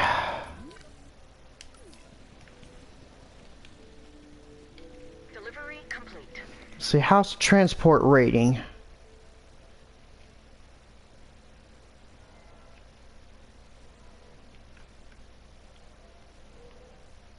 Yeah, I don't think that's going to be much of a problem, but let's go ahead and tear down some rocks, because eventually we're going to be getting us some pterosaurs.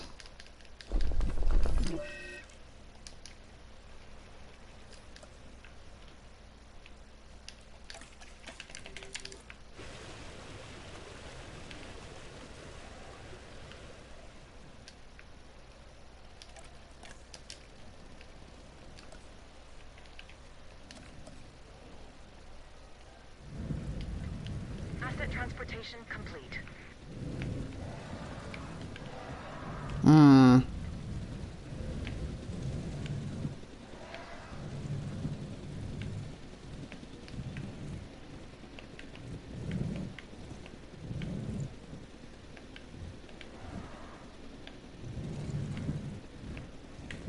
Asset being transported. Ah, perfect. That should go right here.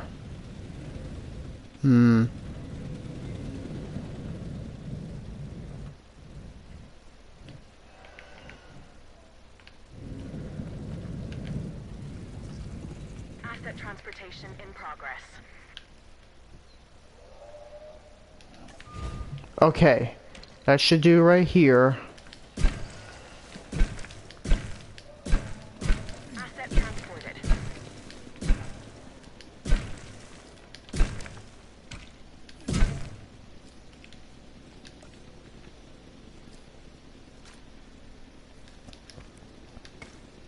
And that's only for the guests if they want to travel from one place to another instead of having to go on a safari tour. Transit has commenced. So that's not going to be an issue anymore. Delivery has been completed.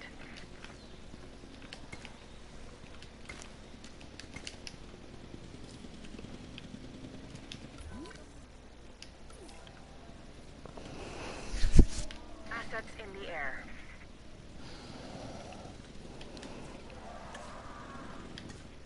Okay. Let's start getting some more the last of our dinosaurs into the safari zone. And of course, we're going to add the Sorna-Brachiosauruses.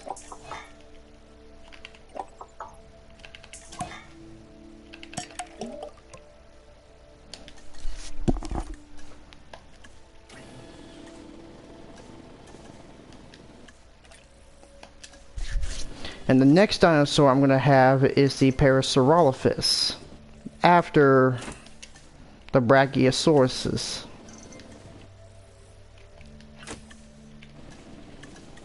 I want to go ahead and add the Parasaurolophus Lux, which also came from Jurassic World Camp Cretaceous.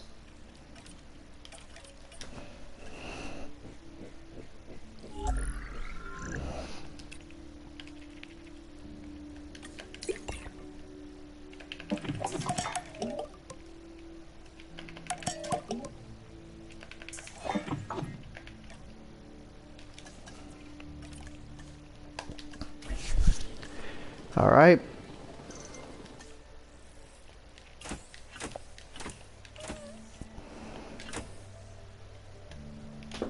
Alright, I'm not going to release them just yet. I want to wait until right after. Wait. Oh, hold on. Let me go ahead and turn off the,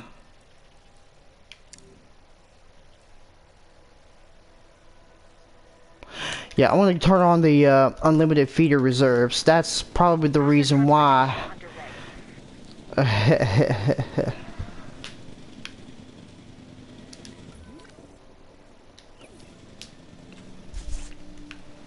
So far, so good. We have the arrival zone, the safari zone, and the avian zone. Alright, let me go ahead and add the aviary domes. Let's see. 1,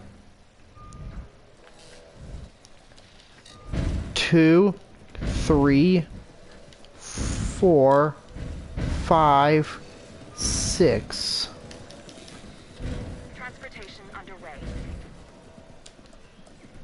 We're gonna open our very first aviary exhibit pretty soon.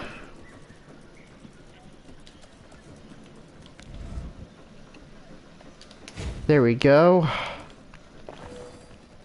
You walk Lucephalus to the park. Transporting asset.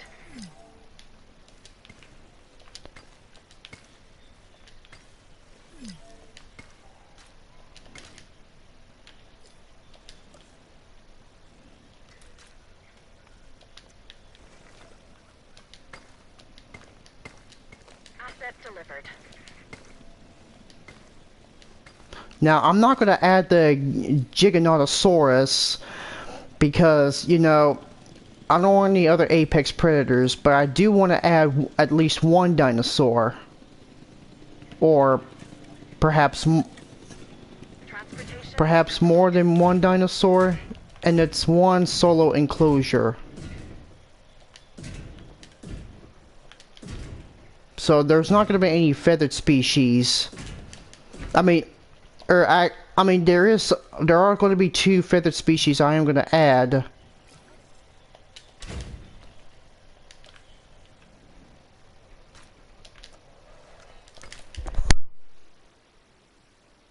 Whew. Sorry about that, just had a sneeze. So anyway, let's go ahead and get another enclosure there. Let's get another enclosure and a hatchery here.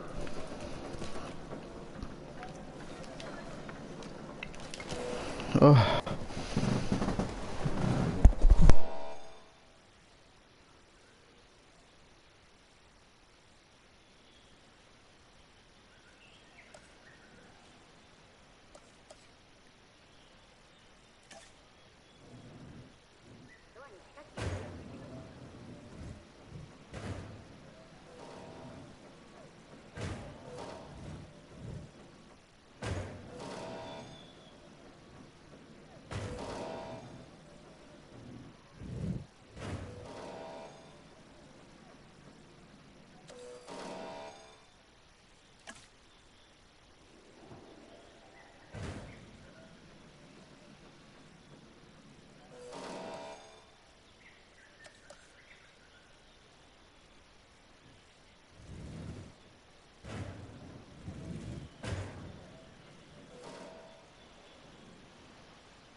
Oh my goodness.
Alright, now that the aviary zone is finished,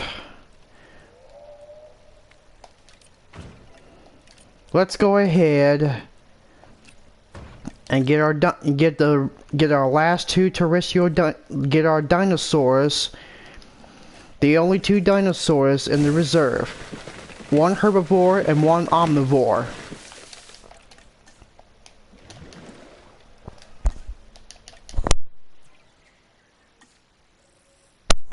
Alright, now let's add Oviraptor.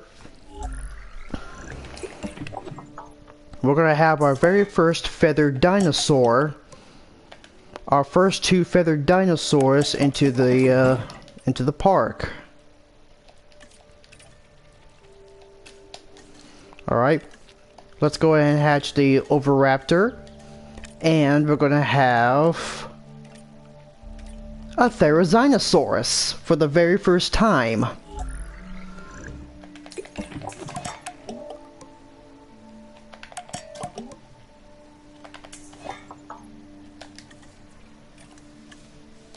Oops, let's get a new color for our Therizinosaurus. Yes.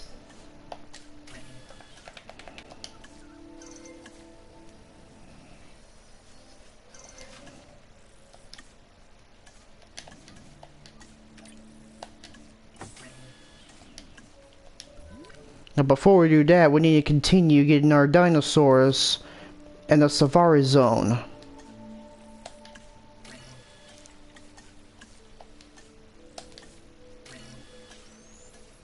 Let's add our new dinosaurs and have them placed in the safari zone. And have them placed in the safari zone. Parasaurus, Gallimimus, Brachiosaurus, and Triceratops are our final dinosaurs that should go to our safari zone.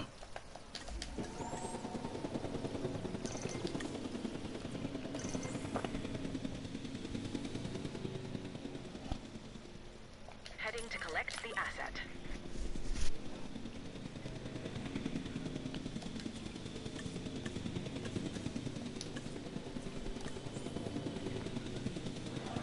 Commencing asset transit. Adding to the list.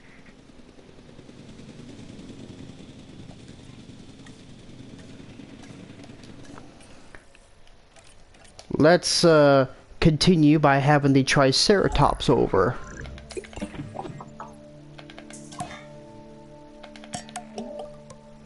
Of course, everybody's going to be criticizing that we don't have a Triceratops in our park, so alright.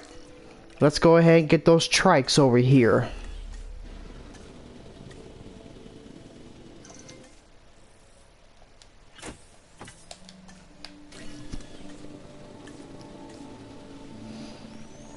And as soon as all my dinosaurs are placed in the safari zone, as soon as our next 3 dinosaurs are put in the safari zone, we're gonna have them. We're gonna do the Gallimimus last. But first, let's just get to work on our other exhibits. Delivery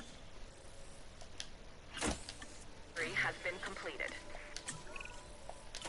Okay, so this next Rolophus has a flair for the dramatic, especially where its head is concerned.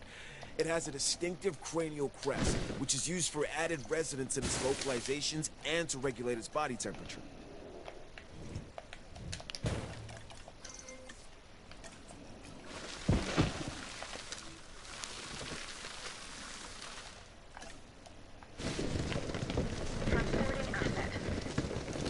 Alright, let's go ahead and release our, let's start with the Therizinosaurs first. Then we'll do the Oviraptors.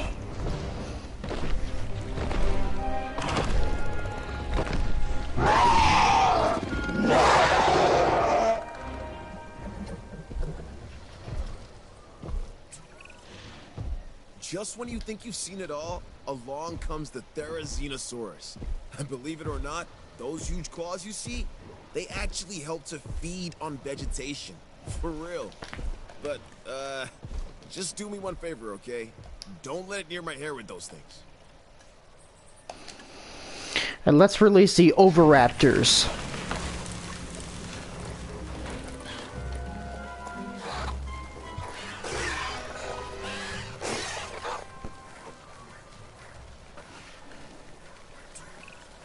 If you ask me, I think this animal gets a bad rap.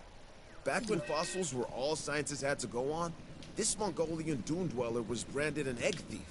But you know what? It was really just looking out for its own. So as far as I'm concerned, the Oviraptor is all right in my books. Alright, let's see, let's think about getting some pterosaurs.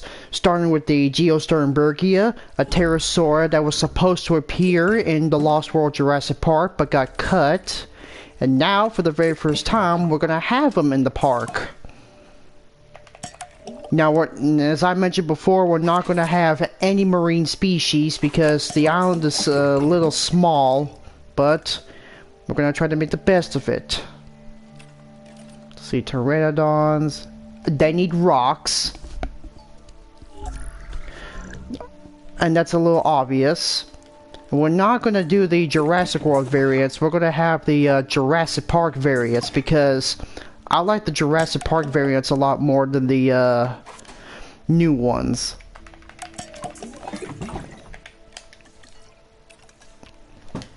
Alright. Additional base. Accelerated growth. Asset transportation in progress. Alright. Let me go ahead and get this sucker plugged in. Just had to charge up my phone. Needed to make sure that my live stream's going, or otherwise it'd be a disaster. Alright. Oh.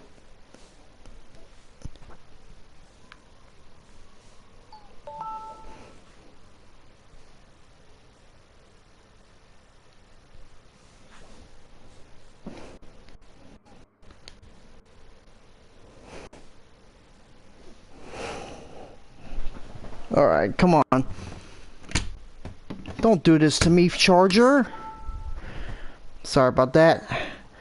Just have to make sure that my phone is connected to the charger.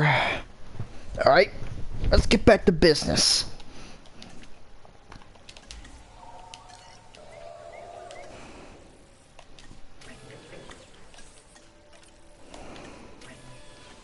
And Quetzalcoatlus, coatless, unfortunately, it does not like it doesn't like the Pteranodon or the Geosternbergia for that matter. But let's go ahead and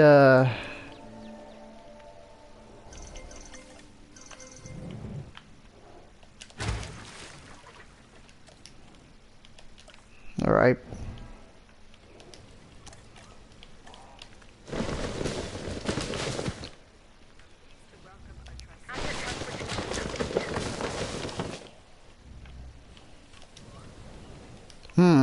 I think I'm gonna cut down some of the trees so that way they can see some of the pterosaurs. Assets in the air. I'm gonna go ahead and add some rocks for the pteranodons. Now some people call them pterodactyls, but it's actually pterosaur. But I prefer to call them pteranodons because it's one of the most iconic pterosaurs.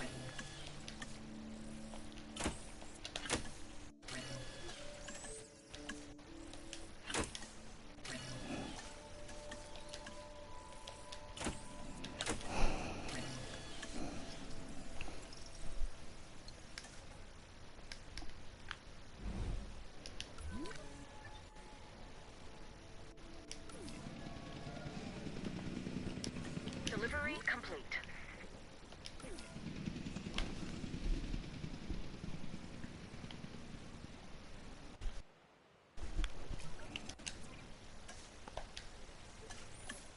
Alright, looks like our Geosternbergia is ready. And our first batch of pterosaurs are taking flight in the Isla Sorna aviary. Well, the new and improved one, actually. If you don't think nature can be bonkers at times, then you've never laid eyes on this newest animal, the Geosternbergia. However, it is apparently graceful in the air. Not that I would know, but isn't that your job?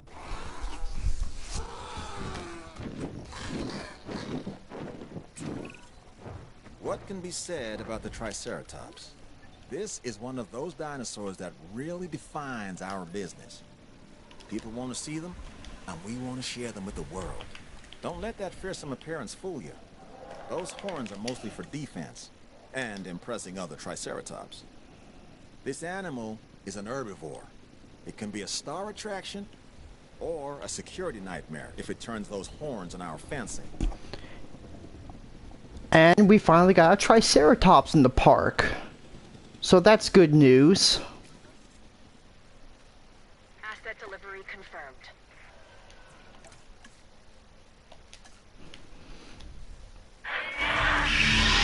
And now the world's most famous pterosaur, the Pteranodon,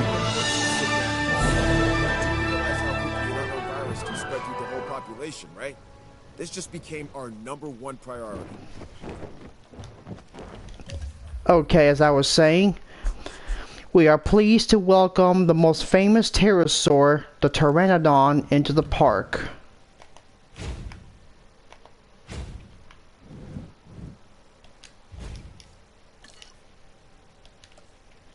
Let's add a restroom. And let's add that. And we're gonna add a hotel. Yeah, we're only gonna add 2 land-based species over there, and we're gonna add 2 pterosaurs over here. So this is zone 3. Zone 3 is the aviary zone. Zone 2 is the safari zone, and zone 1 is the entrance zone. Yeah, that's how I'm gonna make a park. The more I've studied these animals, the more I've noticed that there's a fine line between fascination and fear. Prehistoric flying reptiles like the archetypal pteranodon have captivated my imagination since I was young. Yet there's something about these creatures that makes me feel somewhat cagey, shall we say?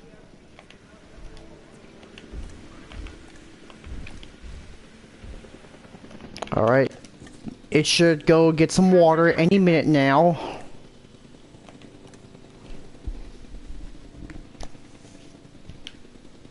Asset transported.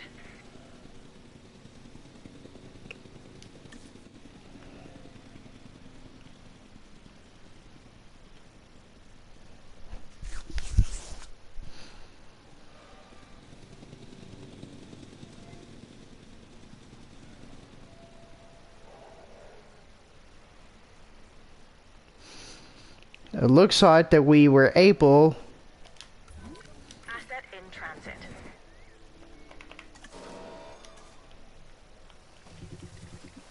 Let's see. Our Therizinosaurus seems to be doing okay for now. So like I said, we're not going to add to every canon species. We're going to add some species that are canon to either the books or and the movies. We got the most beautifully colored Therizinosaurus on Isla Sorna, not like the one over at Biosyn Valley.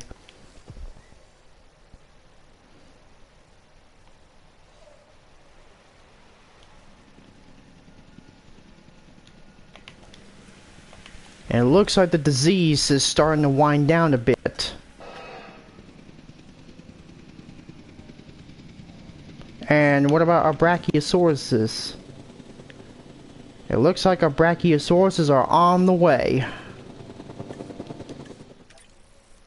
Now we're gonna cook up one last dinosaur, that being the Gallimimus.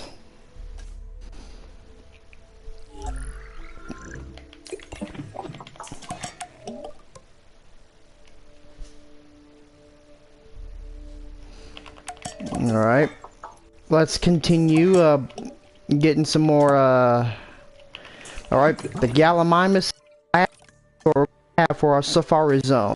And it's also going to be our last dinosaur for the park in total.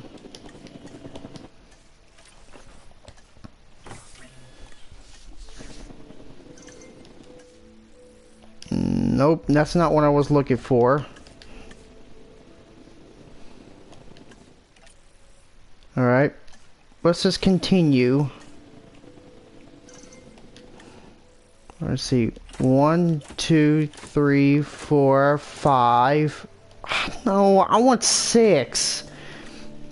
The dinosaurs with the red exclamation marks, you gotta be careful what you release because this contains like permanent genes, because permanent genes cannot be changed.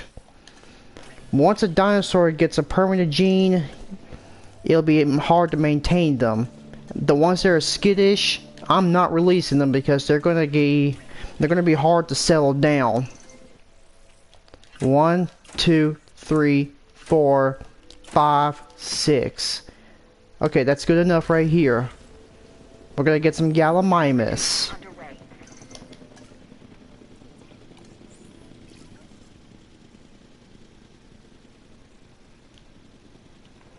Heading to pick up the asset.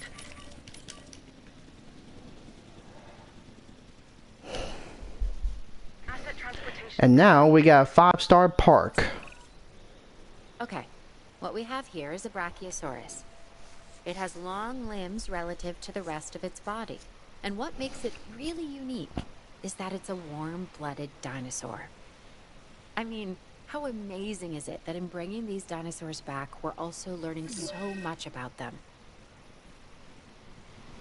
Yeah, the PlayStation 4 is starting to lag a bit. That's the reason why it's that's the reason why my game's a little slow. Because when you got like a past-gen console and you get more dinosaurs, it starts to lag a bit.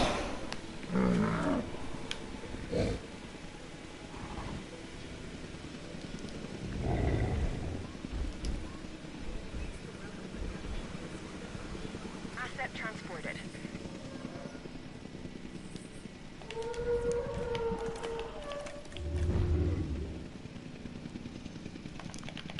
Okay, it's got some forest, so all it needs to do is to get some,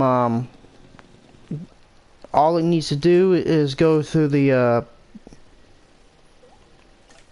nutty forest. If I'm gonna add some more. Asset delivered.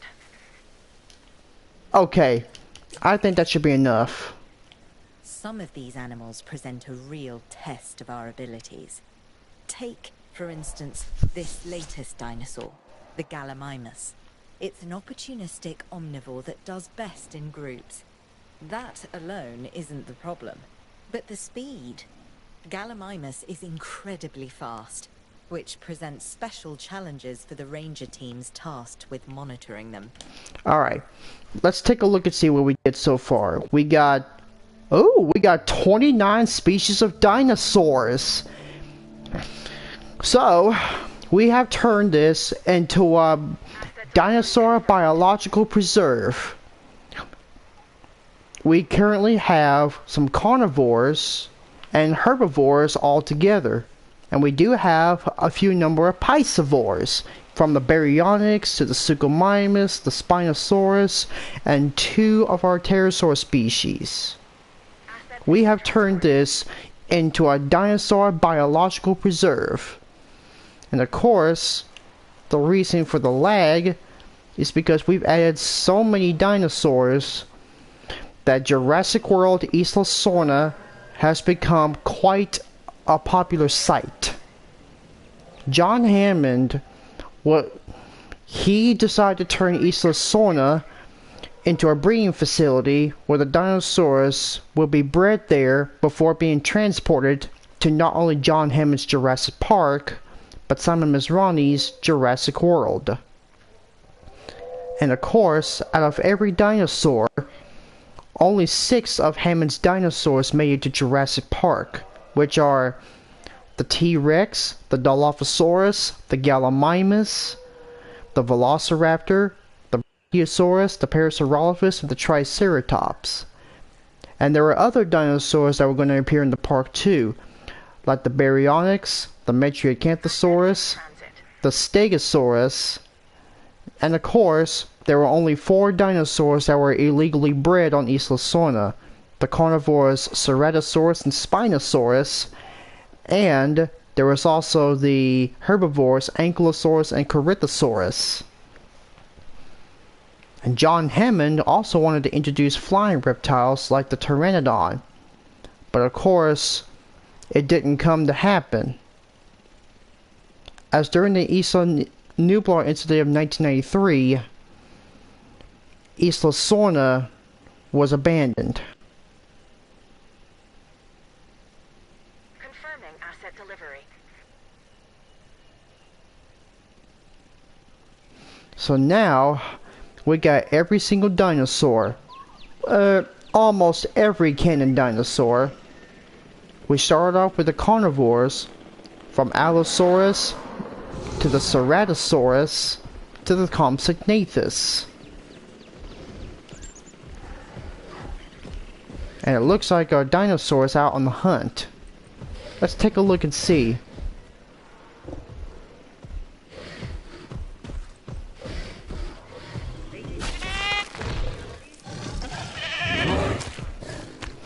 Yum yum, enjoy your goat.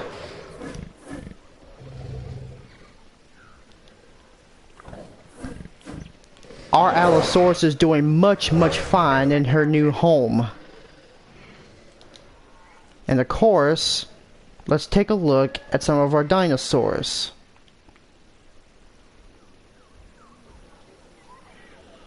And as you can see, Bumpy is just taking a little nap. And of course, there's no ground leaf available. But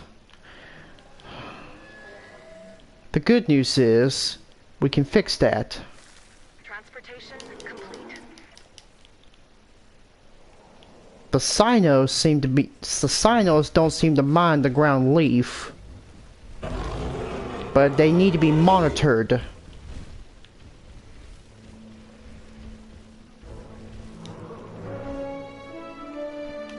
So what other dinosaurs are we gonna add? Well, for that answer alone, we do not know. But we've already reached the limit of dinosaurs that we have added to the park.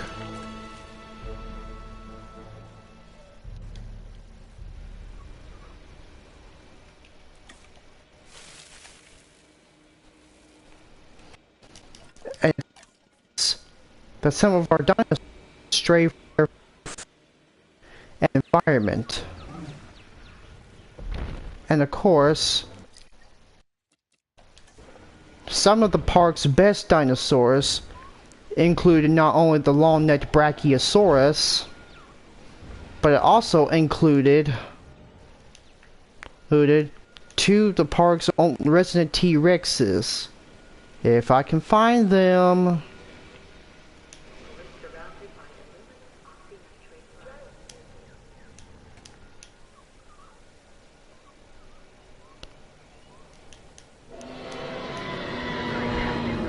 They're right here.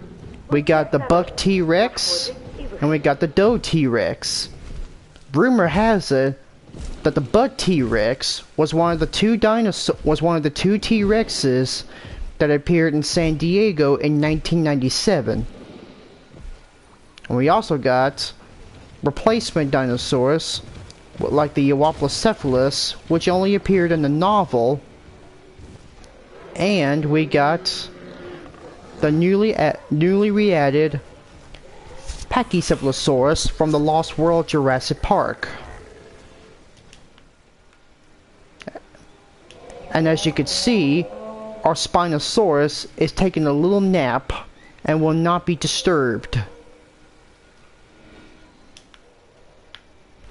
Even the park's resident spike-tailed Dinosaurus, Stegosaurus, seems to be doing just fine. Even though they're mostly territorial, they do not seem to mind the Stygimoloch. Even though their name means the River Styx demon, they're quite docile herbivores, unless if they're threatened by their unless they threaten anyone with their domed heads. Kentrosaurus and the Tyrannosaurus seem to be getting along just fine. And even though they do have some enclosure problems, we can always maintain them. For 65 million years, dinosaurs ruled the earth. And before the dinosaurs appeared, there was also the therapsids. Like this Lystrosaurus, which coexisted with the Microceratus in the enclosure. And contrary to popular belief, Lystrosaurus didn't coexist with dinosaurs. It coexisted between the late Permian to the early Triassic period, which means they were the true survivors of the Permian-Triassic extinction. Microceratops, on the other hand, only lived in the late Cretaceous period and was a common ancestor to our resident Sinoceratops, Pseudoceratops, and the Triceratops.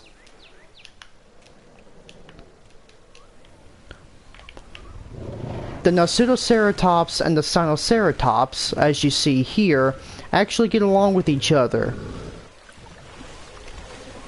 And Bumpy seems to be doing fine with some company.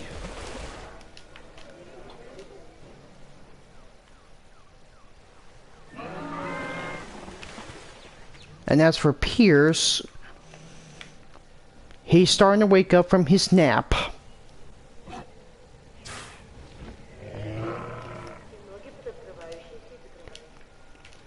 And with the park's latest dinosaurs, like the Triceratops, the Gallimimus, the Parasaurolophus,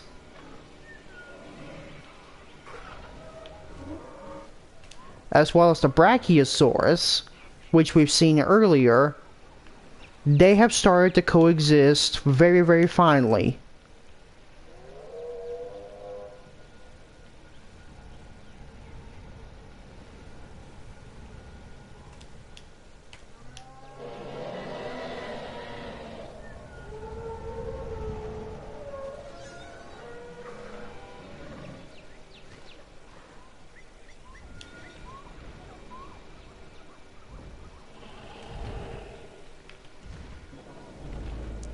Of course, these Brachiosauruses are the clones from Isla Sorna, unlike the ones from Isla Nublar. While the troublesome Velociraptors seem to be settling down after their enclosure prop, other dinosaurs have also,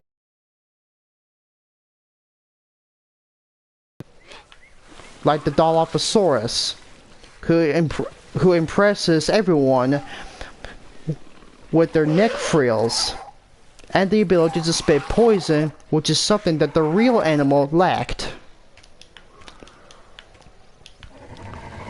Our three resident baryonyxes, Chaos, Limbo, and Grim, seem to be getting along just well with our Parasuchomimuses,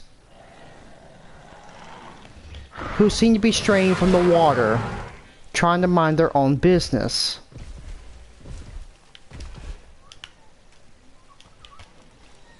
One of the more illegally cloned dinosaurs, the Corythosaurus, doesn't mind having company with the Ankylosaurus and the two Ceratopsids.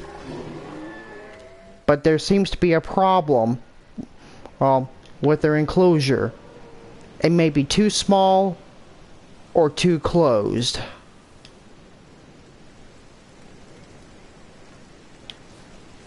For our first feathered dinosaurs, like the Oviraptor, they seem to get along just fine with the Therizinosaurus, who apparently likes to have company with the smaller scavengers. And because it's territorial, it does not let anyone near its territory. And because the Therizinosaurus likes the Oviraptor, it's possible they may have coexisted in the Gobi Desert of Mongolia during the Cretaceous period. As for our only pterosaurus, the Geosternbergia, and the popular Pteranodon, guests are seen to enjoy the land and the flying-based species.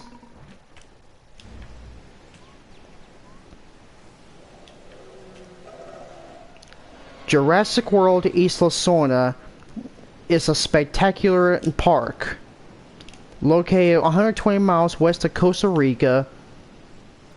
This once abandoned factory has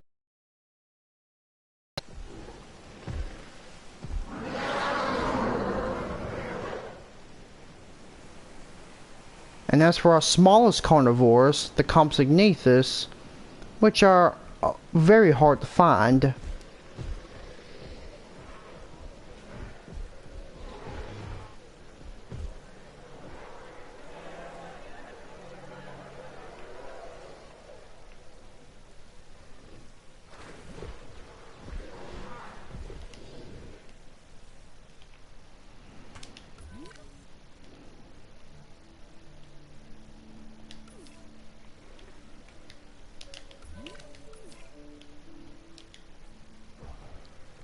They seem to be a fan favorite for those who like the tiny carnivores.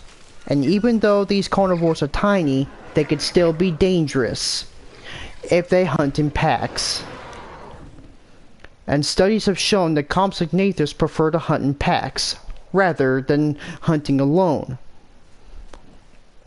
And as you can see, the guests enter from the arrival point and they can travel to visit one of the 5 exhibits, like the Jurassic Carnivore exhibit, the Africa exhibit, the Cretaceous exhibit, the Cretaceous herbivore exhibit, the Dilophosaurus exhibit, the Piscivore exhibit, and the Little Critters exhibit.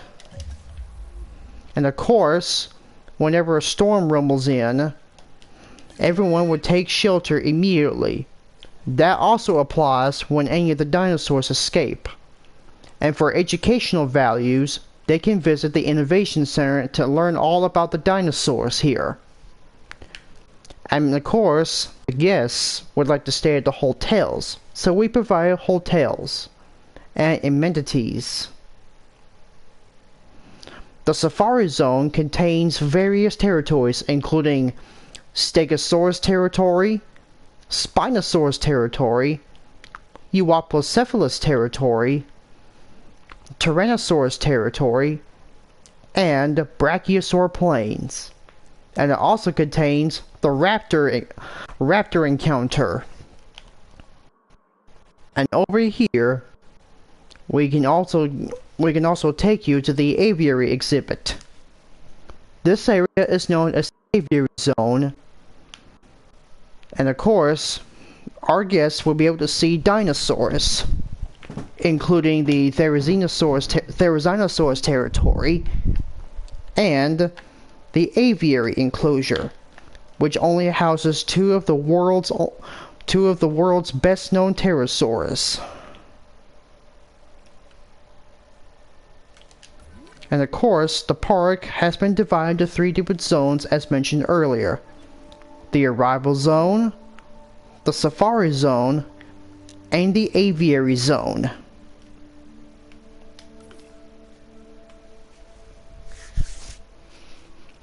So the question remains, will the park last forever? Alas, that has yet to be. For we have reached the end of our tour of our dinosaur biological preserve. We hope to see you again in the future. This has been a Jurassic World Evolution 2 Sandbox Park adventure video. It was a great one, but we hope to see you again very soon. Ta-ta, and stay safe. Spare no expense.